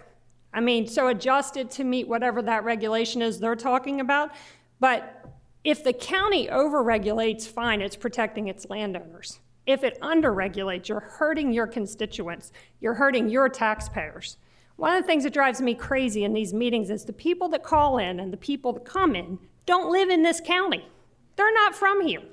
They don't have to look at this. They don't have to deal with this. They don't own the land. I'm standing here as somebody that owns the land. and with the support of families that I can name, and I guarantee you'll know the names. We are bound together. We are against this. We are going to fight this. And here's why we need you to sign this ordinance. We've been messing around since September. Not your fault, not Levy Court's fault, but this stuff has been getting bounced back and forth and back and forth. We tried to do a moratorium, it didn't go through. We've tried to do the ordinance, it got held up. Here we are again tonight, and I'm going to be really clear about why we need this done tonight. Every week that we postpone this, every month that we put this off, more applications are coming in, and they're coming in under the existing laws, which makes it an allowable use as a conditional use permit. It's unacceptable. This is industrial use of agricultural conservation land. We need something in place to stop it. To Mr. Mills's point, I'm one of the ones that said we needed the soil tests. You were dead on. It's for agricultural purposes. If they're saying they're going to return the land to an agricultural state, they need to maintain the land. Ma'am, Yep. I think our attorney has a question for you. I just had a question. So, Sure. so you support this ordinance? I 100% support this ordinance. As it's 100%. written? As it's written, and I had conversations as late as 5 o'clock this afternoon, and I'm under the impression that if amendments need to be made to this ordinance after it's adopted, we can have meetings and amendments can always be made. But I feel it's vital to Kent County right now to get something in place, and then we can meet later and go forward and make amendments. But if we don't do something, I think we're in trouble in Kent County, especially in that bright green area. It's coming. We're not going to stop it. I know of the applications. I'm sure you've heard rumors about the applications. That Route 9 corridor, that scenic byway, if you don't do something this week, I'm telling you that in 6 months, you're going to know of 4 or 5 permits that have popped up on there, and it's going to be stuff you're going to have to look at. You've done all this stuff for Little Creek to build it up as a small waterfront town. How are people going to like it when from Lipsick to Little Creek they're looking at solar farms, because that's what they're going to be looking at. Well, thank you very much for your comments. Hold up right there. Wait a minute. Does anybody here have any questions? Mr. Davis. I don't really have a question. I just got a statement to make. I liked your presentation. I've heard you before, and you speak the facts. The one thing I find so interesting, and I've listened to all these farmers, and I support the farmers like Mr. Mills does. I haven't heard one peep from the Delaware Department of Agriculture that's supposed to be promoting farming and things like that in Delaware. And I'd like to know where our Department of Agriculture is here to protect these farmers. And I think we need to have an explanation why they're not here preserving and help preserve these farms and work with you people. Thank You you. want me to be blunt, or do you want to just let me go without answering that question? Thank you. What was that? I would like to have a show of hands, how many more people are going to speak? Because I think as an older gentleman, I might have to take about a little bit of break. We've been sitting here for 2 hours. Okay, I got a question for you, young lady. We had a question from a commissioner. And after his question, we're going to take a 10-minute break, and then we're going to come back. Oh, my question was, you know farmers right now that are ready to sell their land to these developers? I don't know farmers. I know people that are in farm families that are not farming, that would like to make a profit off of their family's farmland, that are getting ready to sell their portion of the farm, that's going to divide families and cause wars and court battles that you guys are going to be encompassed in. And it's coming. I do know that for a fact. So, Thank you. You're welcome. Thank you. We're going to take a 10-minute break, and we'll be right back.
We've had our 10 minutes. If I could get everybody to sit down, and I will take, I think there's a gentleman that stood up over here that wanted to be next. Oh, you were. Sorry about that. Come right on. Can you hear me okay? Yeah, you look like my granddaughter, so I'll pick you first anyway. My name is Megan. Oh, hold on a minute. Hold on a minute. Let them get quiet. Okay, go ahead and give us your name and address. My name is Megan Stallings. I live at 319 Deerwood Farm Lane in Felton. Do you swear or affirm, tell the truth, the whole truth, and nothing but the truth? I do. Thank you. I just wanted to point out, I think my sisters and I actually, are landowners. We are not farmers. I know there's been a lot of debate about the utility solar projects. I don't know anything about utility solar. I'm not interested in utility solar, but what I am interested in is how a lot of the regulations are going to affect community solar projects, which I find to be very beneficial to myself, my family. We are interested in a community project, and also the community. I don't think that people like my sisters and I and this gentleman over here should actually be, restricted from doing community projects based on a lot of the concerns that everyone has about utility solar. I don't even know that any utility solar engineers are here to speak about that. But I do find that, and I want to say that I do think the community solars are going to be very beneficial for our community, reducing the rates. It's 15%, Michelle. They get 15% of the utility goes back to the consumers. And I don't think that, 40 acres, for my sisters and I, we have 40-acre piece of property. If my choices are to lease it out to a solar, I am going to consider solar versus selling it to a developer. So I think solar's better because I do think it preserves the land, and I do think even with the buffers that they're proposing, it's not going to be any different than any other utility site. So that's all I wanted to say. My sister's also here. We are very supportive of the community solar project, and I hope that all the commission is as well. I thank you for your comments. Anybody up here have any questions for this young lady?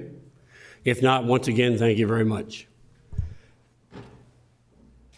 Gentleman right up front here you was first though, weren't you? I think he was first. You guys fight it out. Whoever comes to the mic will take their sworn statement. I'll be quick. Thank you, commissioners.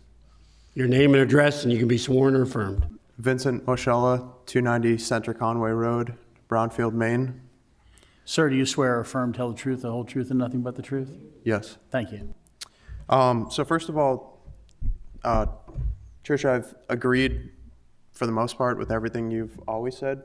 In the, I think 3 or 4 times I've heard you speak, and I'd say everything that you said tonight, I agree with. I've never been in support of utility scale solar in the agricultural conservation district. In the past, when I've spoke, it's been about community solar. And when I've spoken in the past, it's been to it was sort of a prelude to right now, the moment that I knew would come, where I was advocating on behalf of the projects that I was hoping to bring to Kent County. I agree that an ordinance should be put in place. I commend Sarah and a lot of the work that the planning department has done so far. I think we're very close to what this ordinance should look like, and would really just like to highlight really 2 components I think that are controversial, but one of them is where I'll spend the majority of my time. And I don't know if it's possible, but in application CS-21-10, there was an aerial image of where the project would be. Coming here tonight, I had no idea that where this project was, or anything about it. I don't know anything about our generation solar. Is there any way that could be put on the screen?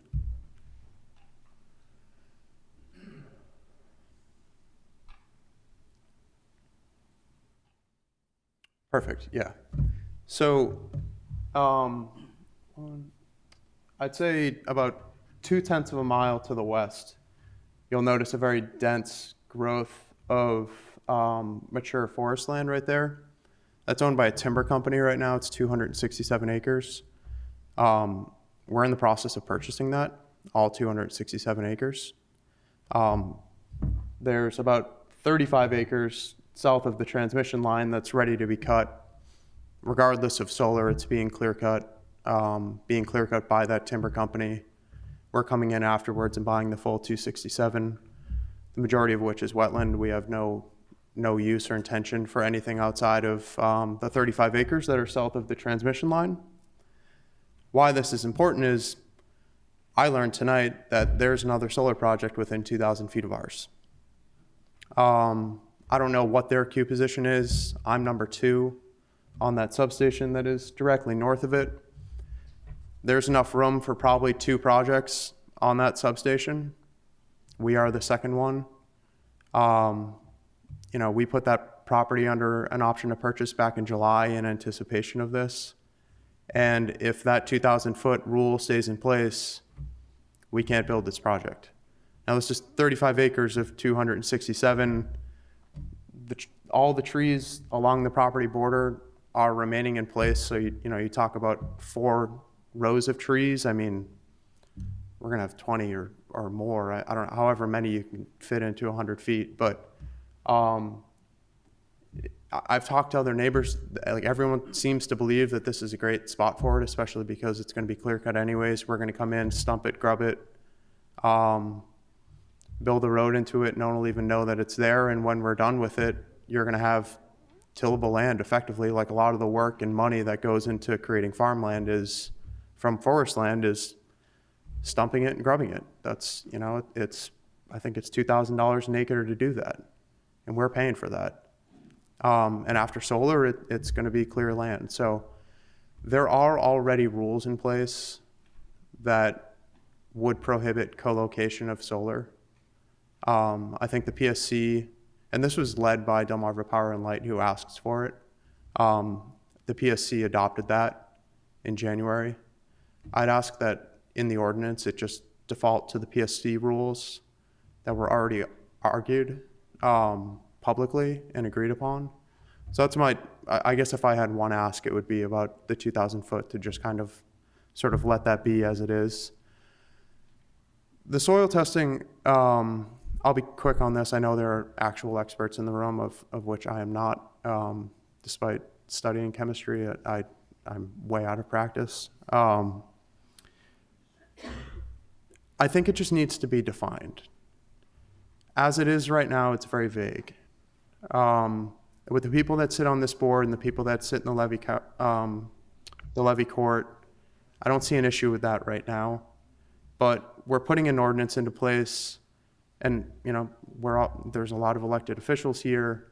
We don't know where the boards will go in the future, and my only ask is that, because these are 25-year projects that we finance in advance, and we need surety that there will not be a new group of elected officials that are going to come in and change or sort of interpret these vague rules in a different way, in which puts a lot of sort of harm and damage on us when the data shows that we're not polluting the soils regardless. So I would ask, if I had one ask, it would be move forward with the ordinance.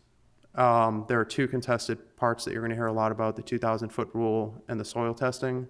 Both of them can be added as amendments at another time. I think the soil testing will take some time, maybe another couple months to get right.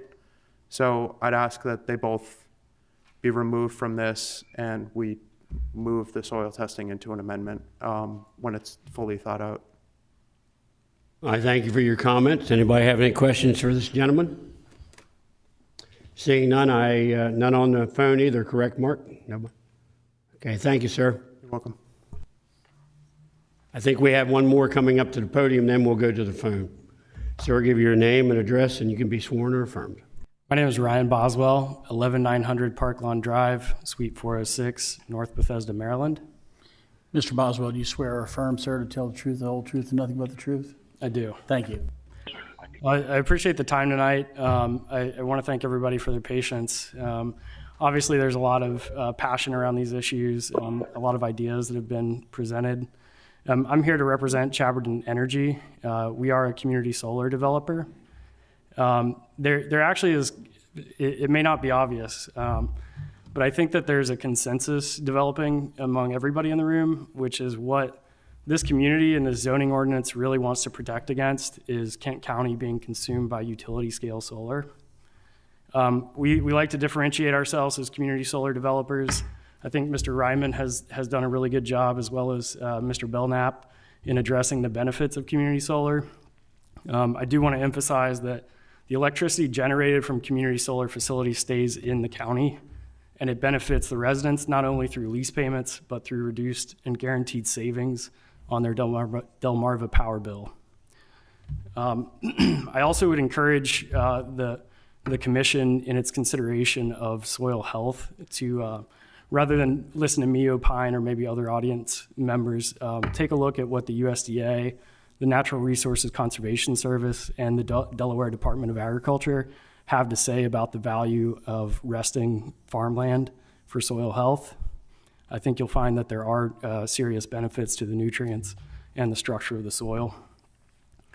Lastly, before I close, I actually like the analogy that a gentleman brought up earlier, comparing agricultural plants to solar farms. He is right that we harvest sunlight and turn it into energy. He pointed out that there isn't a storage component to what we're doing. While that's true, we're sort of waiting for the industry to catch up on pricing batteries. The reason we don't require storage is because the power is consumed by the neighbors right here in the county.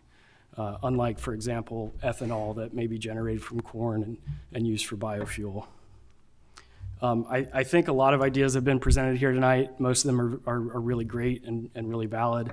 I don't want to take up any more of the time of the commission, but I appreciate what you all are doing to make the rules clear. As developers, we really appreciate clarity and predictability. So thank you. Thank you for your presentation. Any questions of this gentleman? Seeing none, I thank you very much.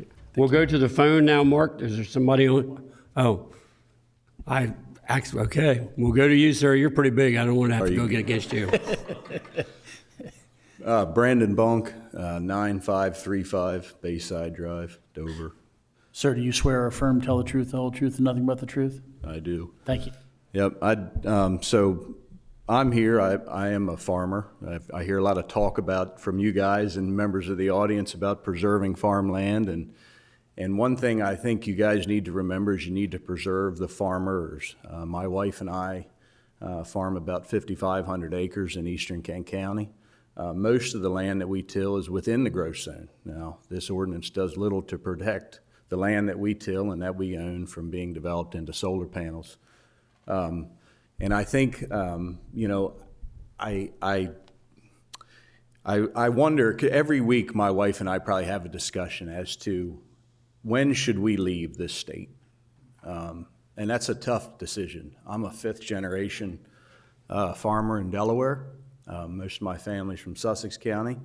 And that decision is pushed because of the land use and what's going on in our state. We fight against housing developments coming in and buying the land. We fight against NREC buying the land. We fight against the county buying the land. We fight against the solar panels buying the land. We fight against DelDOT buying the land. Last year, a couple years ago, we lost some to the River and Bay Authority for some airport expansion. So there's a tremendous amount of competition in eastern Kent County and all of Kent County for that matter, and Sussex as well. And as that competition grows, it becomes more difficult to do what we do. And we start to look elsewhere. And when we leave, it's going to be a big vacuum because we own a fair amount and we farm a lot of land. So I hear you guys talk about, well, you put these solar panels up, it preserves the land. Well, it doesn't preserve the land because if we can farm it, it just as well not be preserved. Yeah, you might get it back in 25 years, maybe. Who knows? You might not. We don't know. But if we can farm it now, then there's no need for me to be here as a farmer. And I think that's something that you guys, I hear that talked about. I just think that's poorly represented as this preserving the land. I mean, it doesn't preserve the land any more than putting houses on it does. In my perspective, I still can't farm it one way or the other. So I'd like to see you move forward with this ordinance at the very least. I'd love to see a moratorium put on it. Like I said, we own a lot of land, and I'm very happy to say I'd love to see a moratorium put on it. I've got 4 young kids. I want to continue to do what I do And I'd like to see them have that opportunity. And as more of the solar and residential developments come to the area, I find that that's going to be very hard to see them be able to carry that on. So if you guys have any questions from the farmer's perspective, please ask. I thank you very much, and I appreciate your comments. Anybody up here have any questions? And I too live on a farm, and I've been there all my life. In fact, the Jesters have been on a farm since 1852. So we've been there a long time. Thank you. Once again, I appreciate it. We're going to the phone now, Mark. Sir, we're going to the phone, then I'll get back to you. Okay. Okay, Ms. Hoffman, please give your name and address and be sworn and affirm.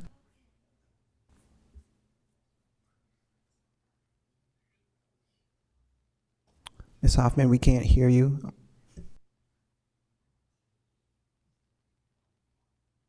I see your line is unmuted, but for some reason we're unable to hear you. We'll try to get that straightened out, Mark, and we'll go to this gentleman in the audience right now. Sorry for making you sit down, sir, but we were trying to. Make sure you pull the mic up close to you and give us your name and your address. Joseph Street. What was that? Mark, we'll go with this gentleman, then we'll go on the phone. Your name and address, sir. Joseph Street, 511 Quiet Acres Lane, Harrington, Delaware. Sir, do you swear or affirm to tell the truth, the whole truth, and nothing but the truth? I do. Thank you. I just wanted to, I'll give you a little background first. I've been farming for most of my life, which is, I'm 72 now. And I just retired from the Bio Research Center, and I was farming for them, research farming. And we were considering putting a solar, community solar project on our farm. But when I heard about this ordinance, I've been looking into it for probably a year. I've had my lawyers look into their contracts, and I've had them put a lot of things in it that you guys put in it to make sure the land was brought back to what it was. And I even made them put up a bond to make sure that happens in the end of 25 years. So my grandkids will have a farm that they can farm. And the one thing that you had in this ordinance, the 2,000 feet, 2 farms away from this utility solar project to the north of me. And that 2,000 foot would make it where I can't do this project. And I was doing a small project because I could have that and use the income off of it to keep farming and keep the farm going, the rest of the farm. I didn't want a big project. I wanted to make it all, you know, where I could handle it. The other small thing that I've seen in there where you made it 4 rows of trees instead of 2, and that just takes a little bit more land away from me. But I would like to try to see that go away too. I mean, if I've talked to my neighbors, talked to everybody about it, they're all in favor of that instead of me putting chicken houses in or houses. I mean, we just had 8 chicken houses put in right alongside my driveway, and the smell was, they all, as soon as I told them I'd like to put a little bit of solar in and keep farming the rest of the land, they were all for it. So that's just what I wanted to say. Appreciate it. I appreciate your statements, and I do know where you live, sir. So that's very good. You do? Good. Yes, good. And anybody up here have any questions? Yes. Glenn, you got a question? Yeah, I have a question. There's been several people so far that has, actually the last gentleman from Maine, that has asked about the 2,000 foot limit, and you just did too. So I'm just curious as to what the limit is that you have in your mind that you think is acceptable. Well, it's just like one of the other fellows was saying, if my neighbor was to come and want to put a solar project in, all of a sudden I'm out. I don't know about a limit. I mean. How close are you to your neighbor? How close am I to my neighbor? Well, there's one across the road that's not a farmer, and I've talked to her and she's fine with it. The next neighbor down is probably 1,500 feet. but still that solar project is probably less than 2,000 feet away, that utility size project, which would kind of limit me greatly. You know, and I want to put the borders around and hide it from the highway. We're on a truck route, so it's not many, you know, it's not a scenic byway by any means. And the thing of this project is it would let me stay in farming, and would, in 25 years, I've got to then put a bond up to make sure it is brought back to what it was. I appreciate your comments. Thank you very much for coming to the mic. All right, you're welcome. Mark, do we have the person on the phone yet? Ms. Hoffman, I think your mic is unmuted now. Please give us your name and address and be sworn in the firm. It's Kimberly Hoffman. I'm a partner at Morris James, which is located at 850 New Burton Road in Dover, and I represent Green Power North America. We develop solar projects throughout the country, and we want to thank the sponsor and staff for reviewing our comments on this ordinance and incorporating some of our suggestions into this particular draft. We want to express an interest in continuing to work with the community to answer some of the questions and concerns that have been raised tonight. I think it would be helpful if the community could, for example, see some photo simulations of what some of these projects would look like from the road or from surrounding communities. That's something that we haven't had an opportunity to do in this ordinance review, and we want to express our interest in participating in something like that. We know that there is a lot of concern about utility-grade solar facilities, and we really feel like the commissioners and the community deserve some more answers from us and from others who are interested in doing those projects.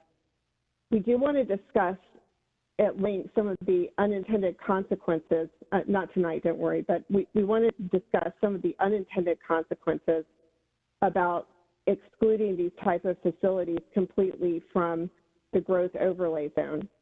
There is a possibility that these projects won't work with the existing interconnection structure if that's the case. There's a possibility of pushing these large projects really toward residential areas and into some of these areas that are needed for job growth and other kinds of infrastructure. It could also cause a proliferation of smaller projects instead of having one big project which could be contained in a certain area, aggressively buffered, and basically sort of screened out from some of the other preservation lands and some of the other uses to address the concerns that the community has. It is probably not realistic for this use to be zoned completely out of these areas in the long term. For those of us who've been around for a while, we had sort of a war, if you will, over cellular towers, and what came in eventually was preemptive legislation that really took away a lot of local control over how those could be sited. And it wasn't realistic anymore, it wasn't legal anymore to take those completely out of zoning districts. And I think it's admirable that what you're trying to do here is to have a comprehensive scheme where you keep control of your land use and your zoning situation and your destiny with regard to all of these uses and all of these policy concerns, jobs, agricultural preservation, making sure that it is realistic to stand up solar, as clearly the legislature intended with its recent legislation. So we would like to see some additional changes to this ordinance, but we're really hoping that there will be something in the end that we can wholeheartedly support and that we can collaborate with the commissioners in passing and implementing down the road.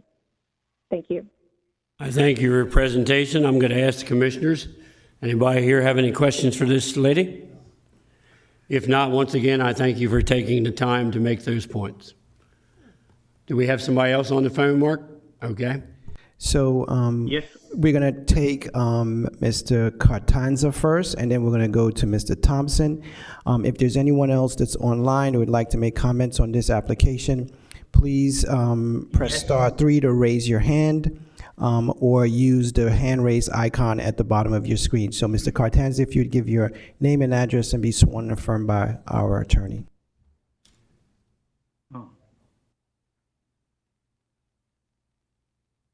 Mr. Cartanza, you may want to unmute your line. Okay, I'm unmuted now. Thank you.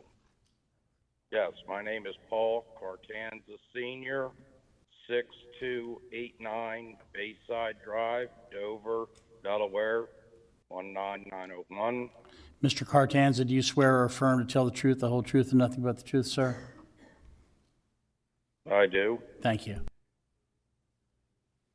Thank you for taking my call. I am for the ordinance. This is a long, hard, drawn-out thing for me because my father captured quite a bit of land in the Little Creek area, and we want to try to preserve that land and keep it out of the solar. It's been farmland since I was a little boy, and he would not want to see solar out there on the farms.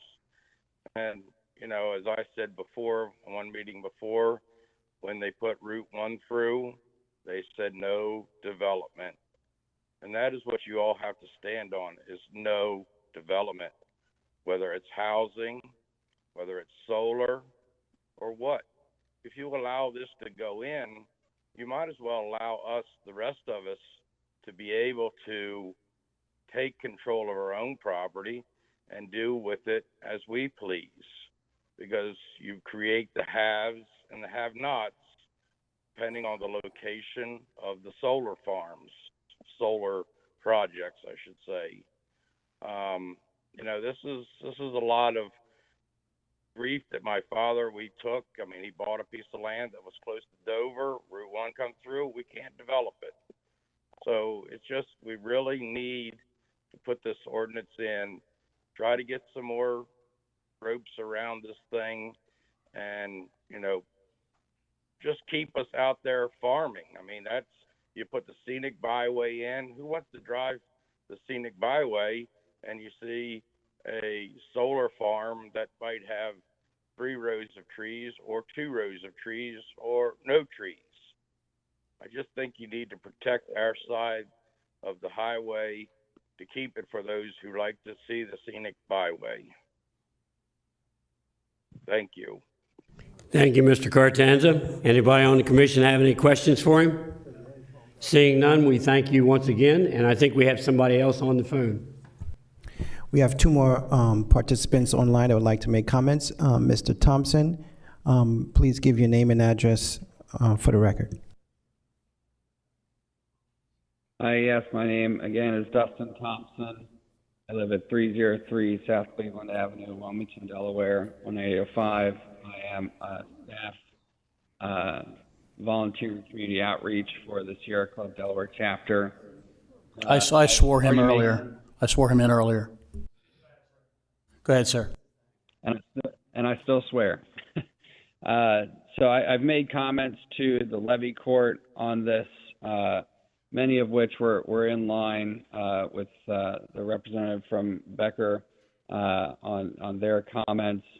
The screening requirements for these facilities could end up being too excessive in order to be able to offer what community solar is intended for, which is discounts on folks' electric bill, cheaper energy for those who choose to participate in the program, for honestly very little reason.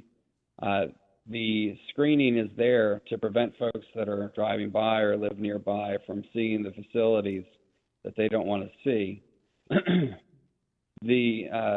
its ordinance is written right now, however, you could end up actually inadvertently causing tree death by planting trees too close to one another and them competing with one another for nutrient and not being able to survive, which then, of course, they have to replace, which, of course, again, keeps driving up the costs of these projects, which then cuts down on the discounts that are able to be offered to community members, specifically low-income community members, where there is a 15% requirement that all the energy created, 15% of that has to go to low-income residents in Delaware. Additionally, having screening when you have an adjacent property use that is already forested, our current interpretation is that you would still be required to screen edges that do not butt up against other land uses, including lands that possibly already have trees contained on them. So that was our first comment. And our second comment that we'd just like to make this evening, we have not made before, and it is regarding that 2,000-foot measurement. It's not clear even what that is measuring, whether it's parcel to parcel, whether it is panel to panel, screen to screen. There really is no clarity on what we are even measuring. And at any rate, the inadvertent effect is going to be exactly what we just heard. You're going to have some folks that have the ability to continue farming and lease a small section of their property to help supplement their income, and folks that will not be able to do that even if they wanted to. And so we do view that as a land rights issue and a cause for great inequity in the system, which we really don't want to see. As stated, the regulations already prohibit co-location from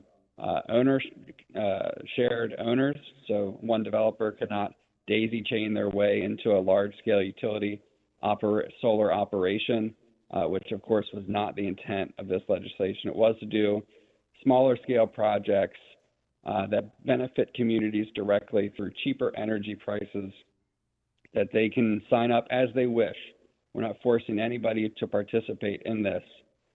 So while it is true that the electrons will stay in Kent County and supply the neighbors near the project first, because that's the way science works, we're not forcing anybody to choose to participate in the program. It is completely voluntary, as it is completely voluntary for folks to lease out part of their property for a community solar project.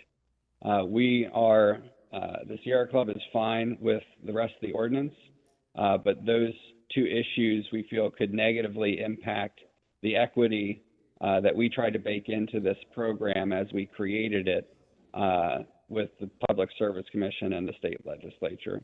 I appreciate the commissioner's time this evening. I will end there. Thank you, Mr. Thompson. Any commissioners have any questions for this?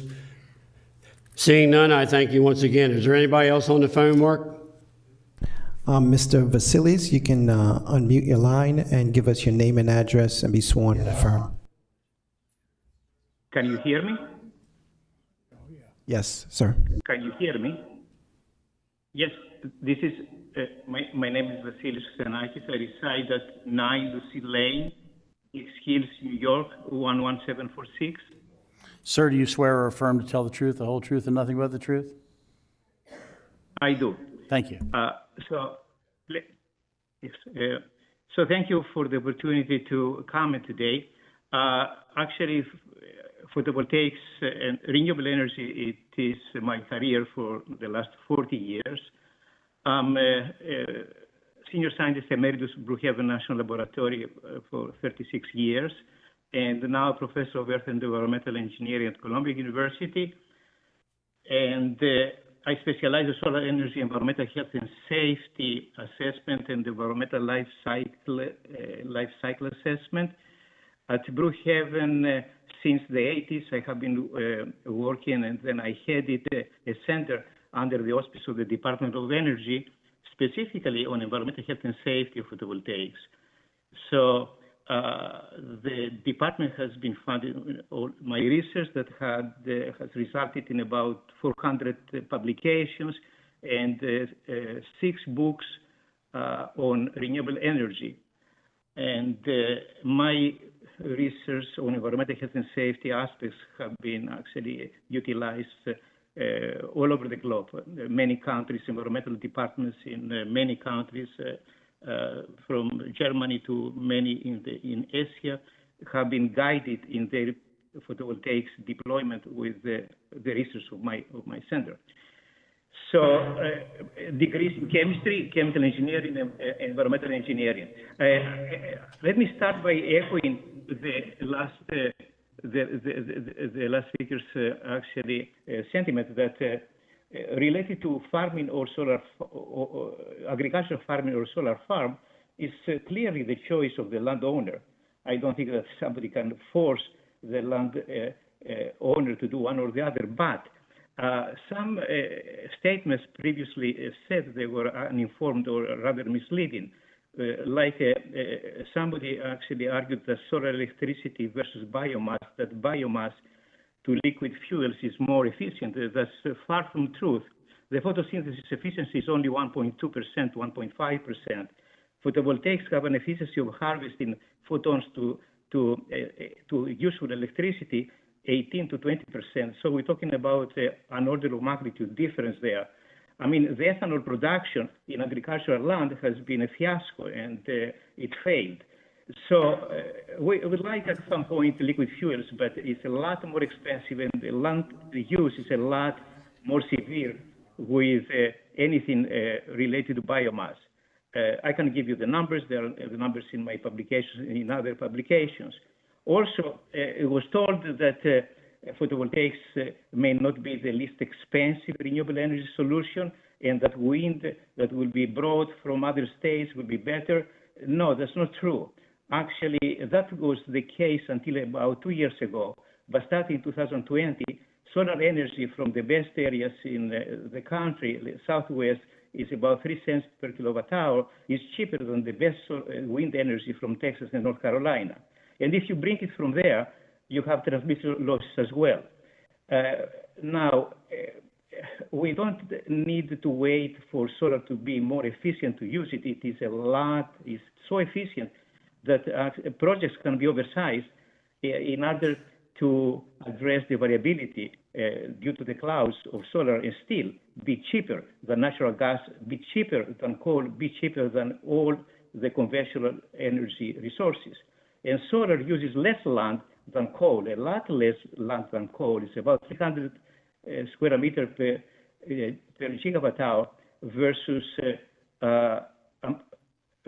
about 500 for coal and about 350 for natural gas coming from hydraulic fracturing.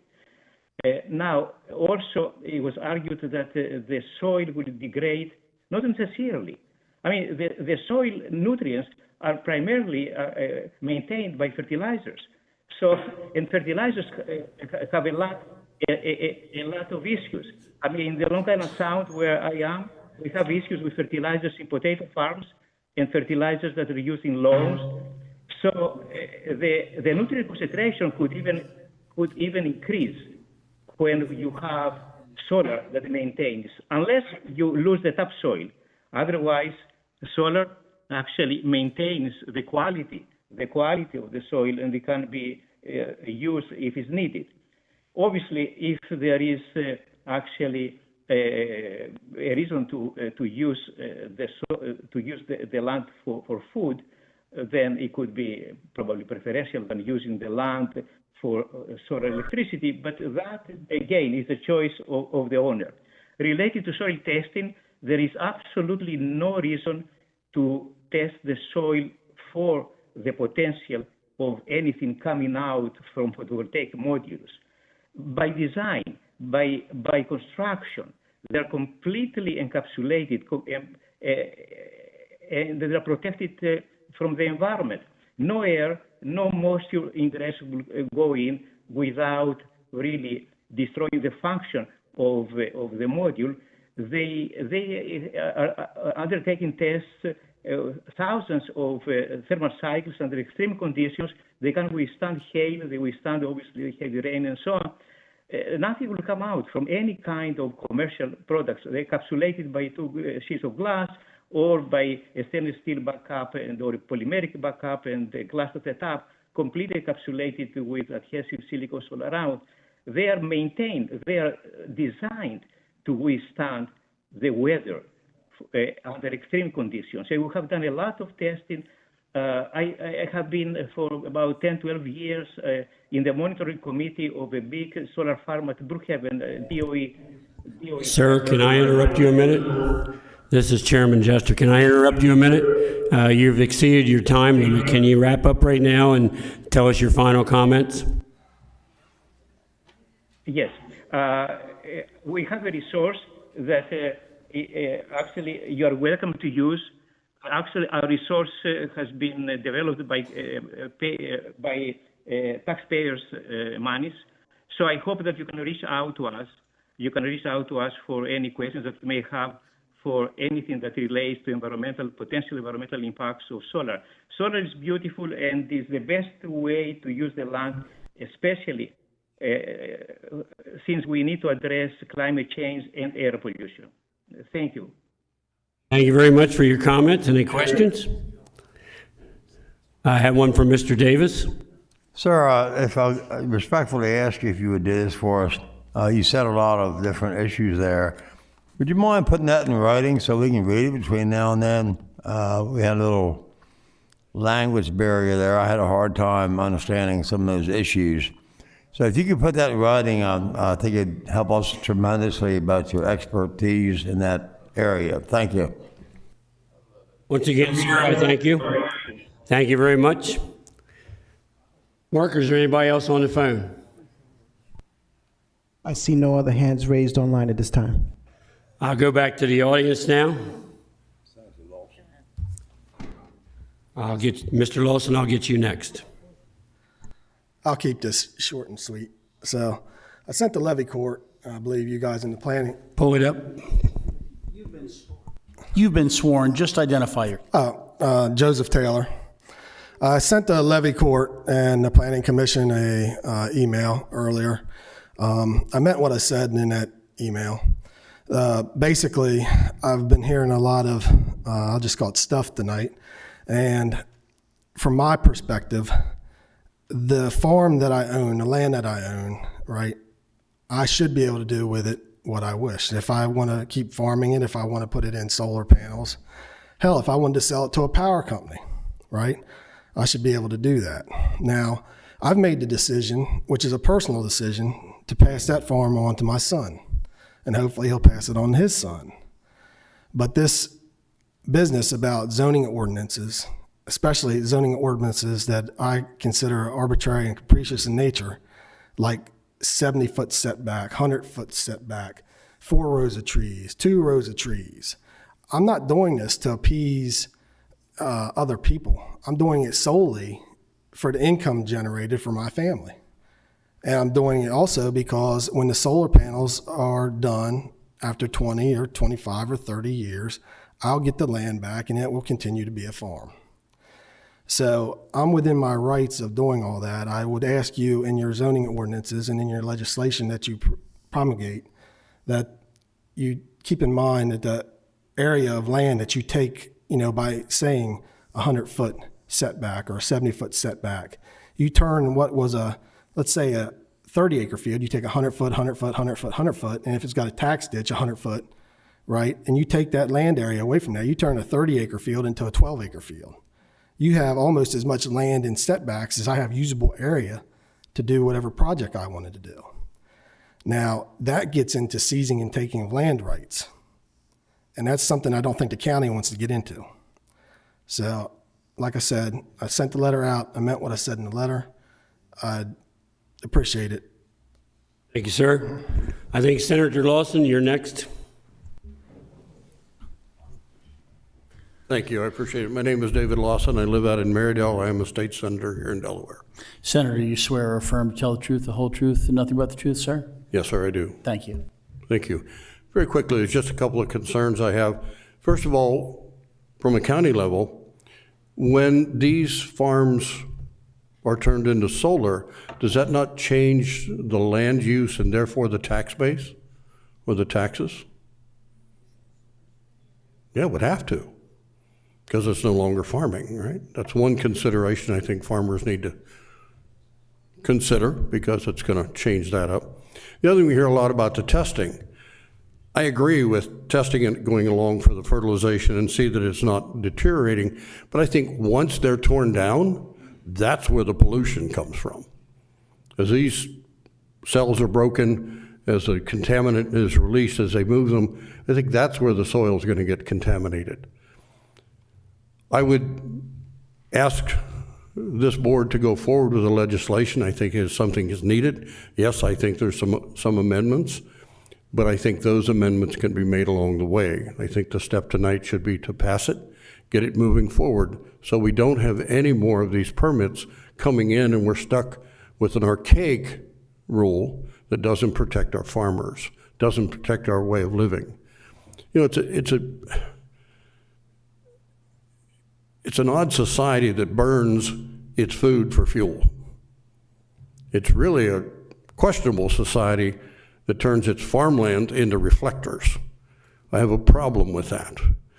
So, Joe, I think what you said was spot on, and I appreciate it tremendously, and the other comments here tonight.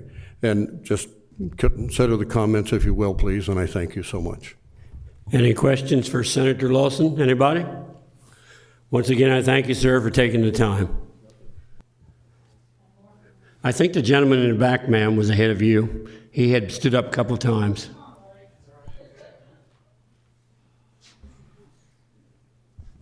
Good evening.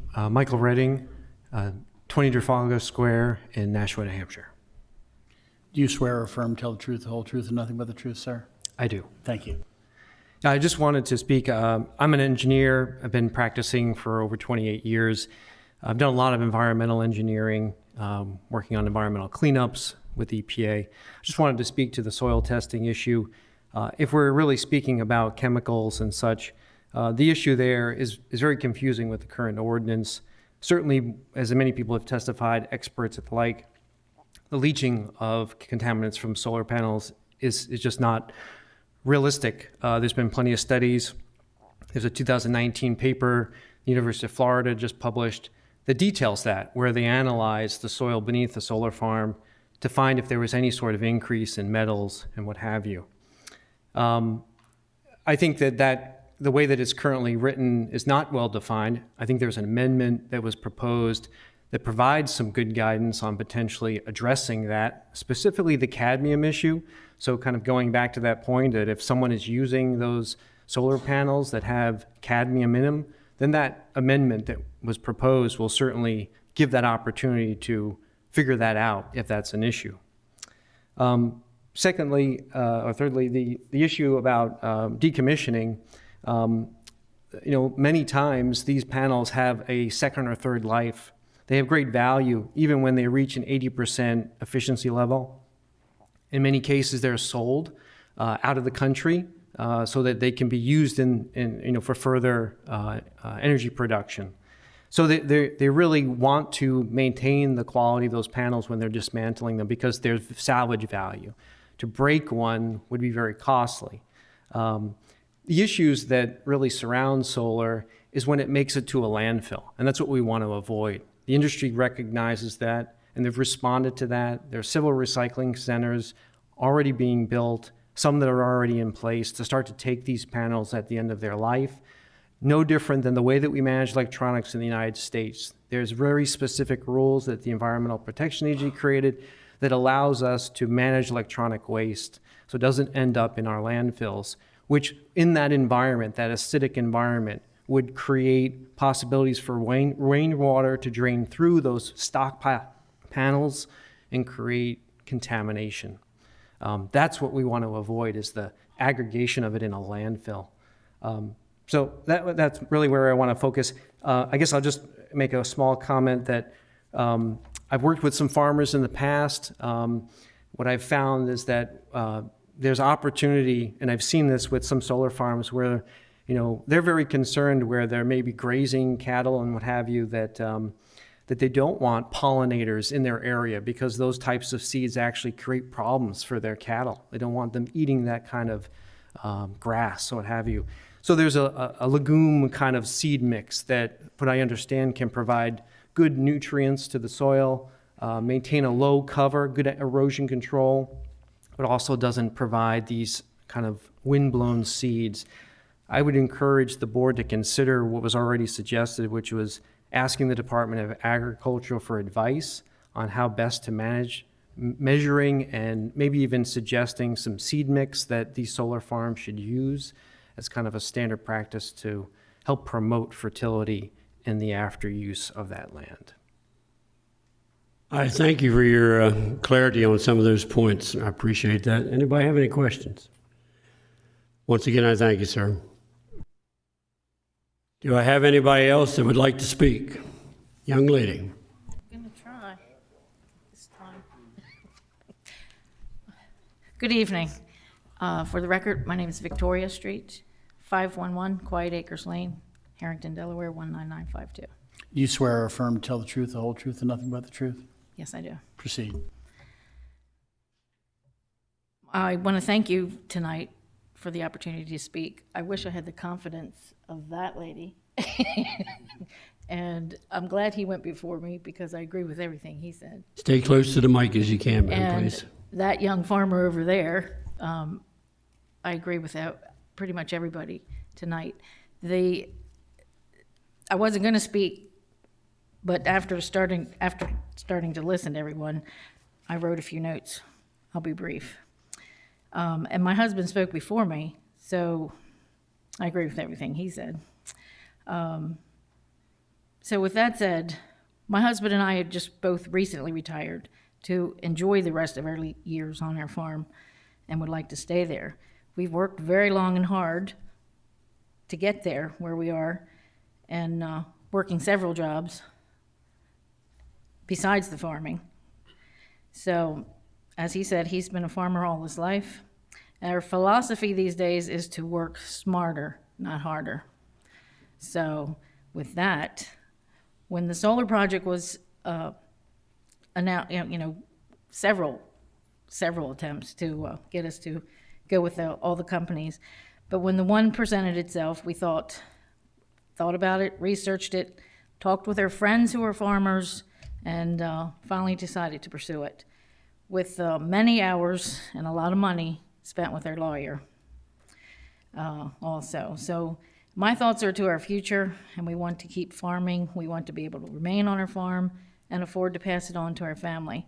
This small solar project will not take up all of our farming land, and it is a community project.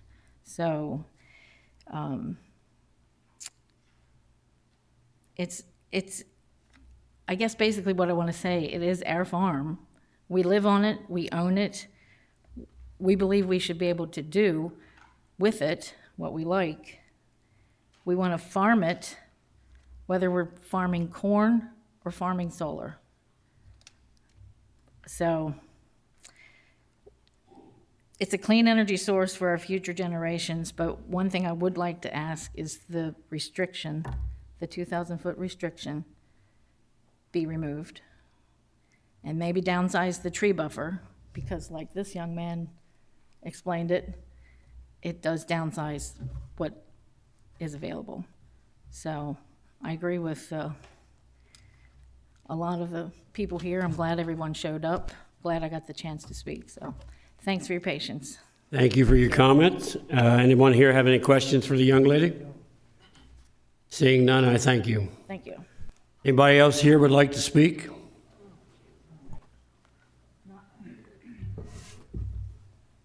I'm Donald Goldsboro. I live at 1784 Woodland Beach Road, Smyrna, Delaware. I swore you in earlier, Mr. Goldsboro. Go ahead. I didn't. Okay. I just wanted to kind of expound on answering Mr. Jester's question earlier. He said didn't seem to see a huge problem with the farm bank, taking crop production. Sir, get closer, pull the mic up to you. Some of my commissioners can't hear you. Mr. Jester, I just want to kind of expound on your question earlier, where you said that years ago that we had a farm bank, and that didn't seem to pose a huge problem, like returning back to farmland. But that's because, like, my father signed up. I think it started around about 82. I think it ended, 96 or 7? So like that was like 15 years. When we didn't just leave it in, leave it in a pasture or whatever for 15 years and then come back.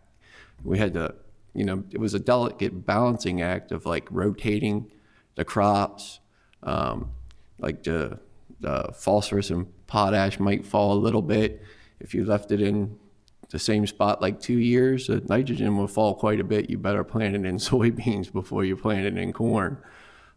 It depended on the soil content. You know, sandy, loamy, clay. We have a little bit of that on our farm, but it was it was a delicate balancing act of doing like soil tests and conservation, and we were required by law to keep it mowed to within 12 inches, or you get a fine. So you know, the reason why is because it would grow up, you know, and go into seed head and spread from one farm to another. And during that time, you know, we had problems, you know, sort of like, I don't know if anybody know on the board I know so many of you guys definitely must know what Canadian thistle is. It's almost like a dandelion head. It would just blow across or whatever. If you didn't keep it mowed, you would get Canadian thistle, and we began to have a problem with that. And when that Canadian one head would go in the seed head, it would land all across the farm, go on to the next farm, and those seed heads would start. Some of them the seeds would sprout in 1 year, some of them would sprout in 7, and everywhere in between. So we're actually still spot control trying to fight that Canadian thistle. I'm just afraid, like if like in like these solar complexes, you know, if the you know, I mean, some of them don't even, you know, they don't know, is the farmer going to maintenance it? Is the solar company going to maintenance it? I mean, if they, and what's these pollinators? What kind of, are they going to have airborne seeds that are going to fall on my farm? I mean, it's a concern of mine that I'm still fighting from back during the farm bank thing. So, you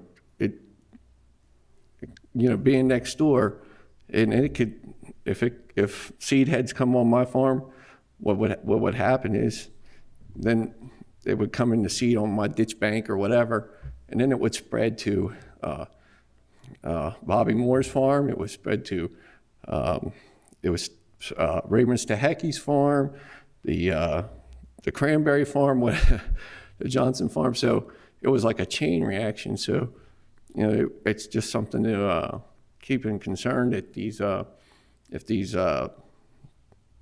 it's allowed to grow up around these solar panels, more than like we were required to keep it cut back to 12 inches or we get fined.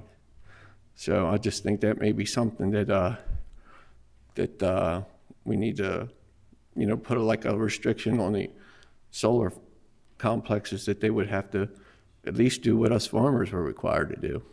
So I just wanted to kind of expound on that question. You can't just, you know, let it go and then come back years later and think that you're going to go right back into farming. So thank you, sir. Anybody have any questions? Thank you, sir. Appreciate your comments. Anybody else have any comments? Sir, was you already up once? Yes, sir. So I've been sworn in. I mean, but were you up for this particular ordinance? Oh, no. My recollection is he spoke on the other one. Okay. So to reintroduce myself, I'm Kevin Goldsboro. I'm Don Goldsboro's son. Sir, can you bring up my first slide, please? And actually, I didn't think I'd get into this, but after hearing my dad, we've been a lot of push. We've been hearing about this is the advocacy of the pollinators. Our family has been in this area of Smyrna since like the 1750s. I've never heard of anyone having an issue of pollinators for crops in our area. Since I've done produce level farming on our farm, the past 20 some years, I've never had a problem with having enough pollinators. Yet this company came from Connecticut and told us that we needed to have pollinators. So this is who we are. this, since the Cedar Creek application was passed, we have come up with a lawsuit. So we're the Goldsboro and Duck Creek Multicultural Coalition, and our legal name is Citizens Against Solar Pollution. Next slide, please.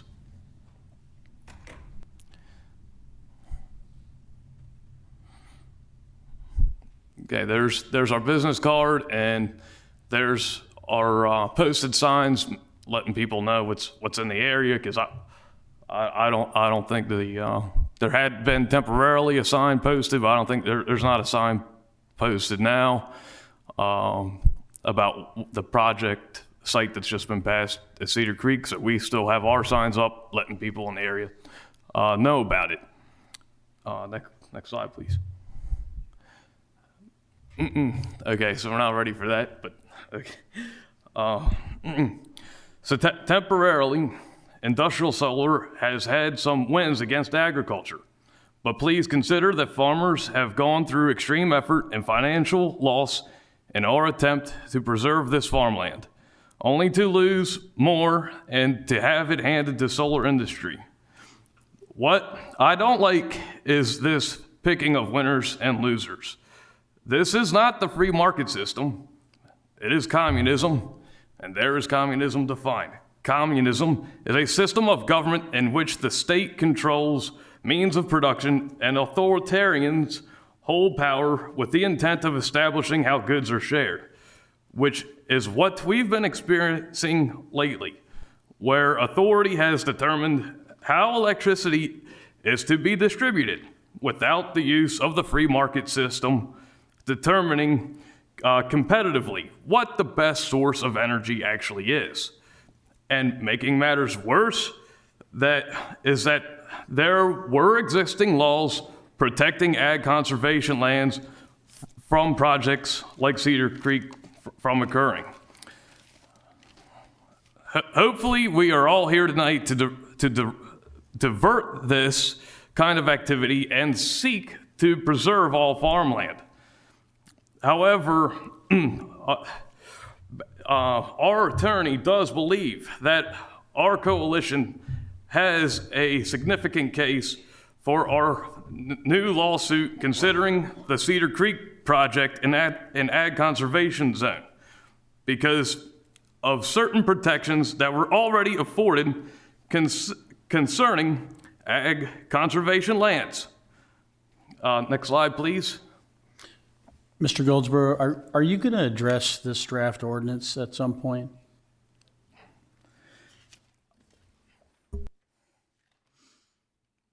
There are things in the draft ordinance.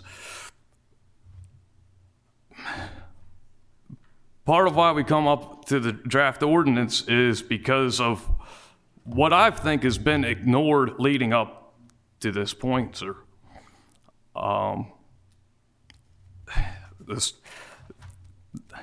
I'm advocating ag conservation, which that's what I believe is the intent of the ordinance.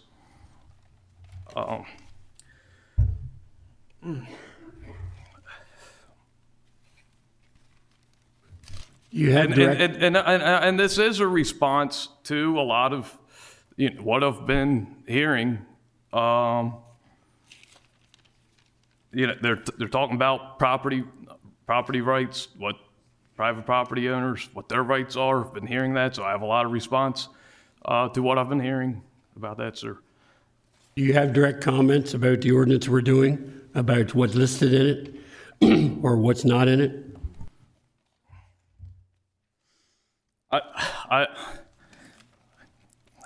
Until tonight, I only had so much information about what I knew to be in the ordinance.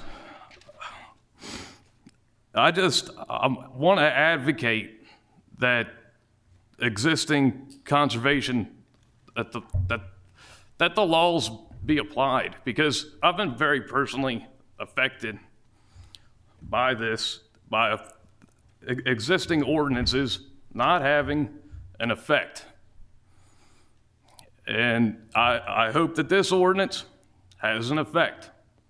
But if we've had failure for a previous ordinance not to have an effect, what can we expect of this one? So I'm addressing the failure of a previous ordinance out of concern of what is in this ordinance.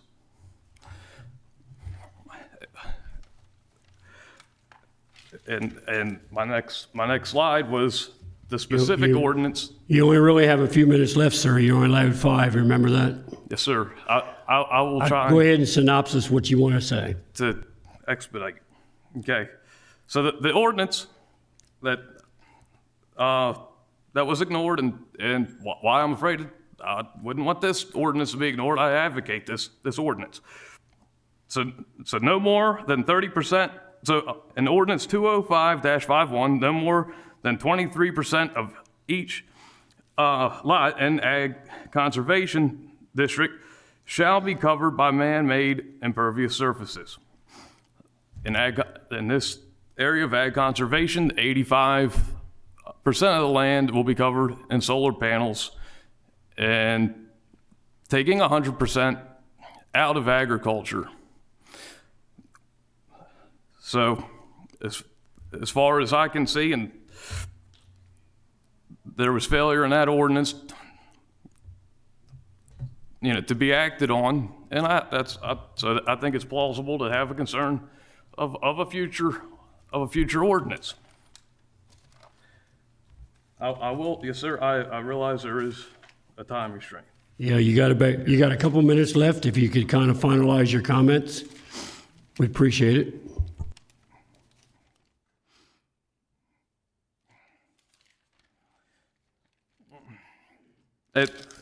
It just, as far as property rights, our property rights that were violated with this is geese have been, next, can you get a next slide, please? I have a commissioner that wants to make a statement. I respect your opinion, and I would just ask that we've heard a lot of testimony tonight, and I think everybody's getting tired. If you could put that in writing and send it within, I think it's 3 days, is that right, Sarah? I'm sorry, 2 days, to the planning office, I would enjoy reading your comments. Yes, sir. Because I can digest it a lot better at home as opposed to tonight and being half tired. If I could, so if you could do that, Mr. Goldberg, yes, that would be great. I will wrap this up, but if I could just please show you the last slide and have just one comment about that. Just one comment, and then put the rest of it in writing, make copies, and send it to the commission. I appreciate that. So I'm sorry, with the check. So I just want to ask, is this the future that we want to have? That's the future I want to have. And next picture. And so that's what I'm afraid we could be faced with. Thank you. Thank you, sir, for your comments. Anybody have any questions of this individual? Do we have anybody else who would like to speak? Sir, you have already spoken. The mic? No, he... the other contract? He did. Yeah, come on up. You have your 5 minutes. Go ahead. Do you want me to Just swear, state your swear me name. in again? Just your name. John Nichols, Clayton, Delaware. Solar interests have spoke to the safety of the solar panels. I just want to bring to your attention, I won't take my 5 minutes, information provided by the EPA. EPA confirms Gen X-related compounds are used in solar panels.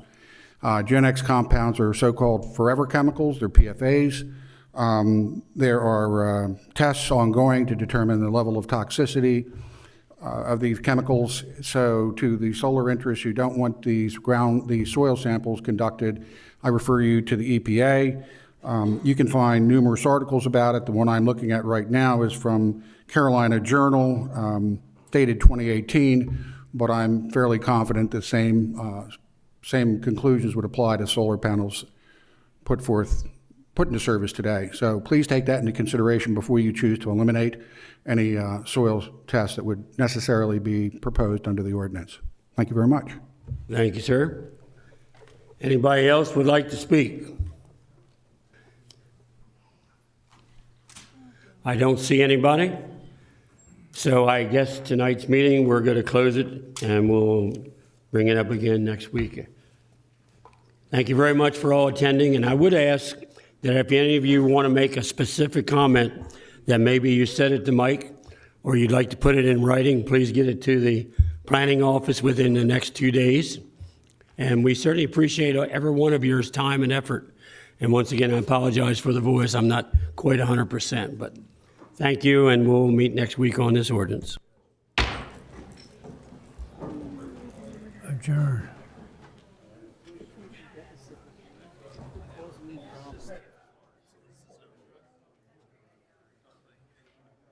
We have a little bit more meeting to do, so if you could all go out and we'll finish our meeting up. Can I ask a question? And this would be for the staff.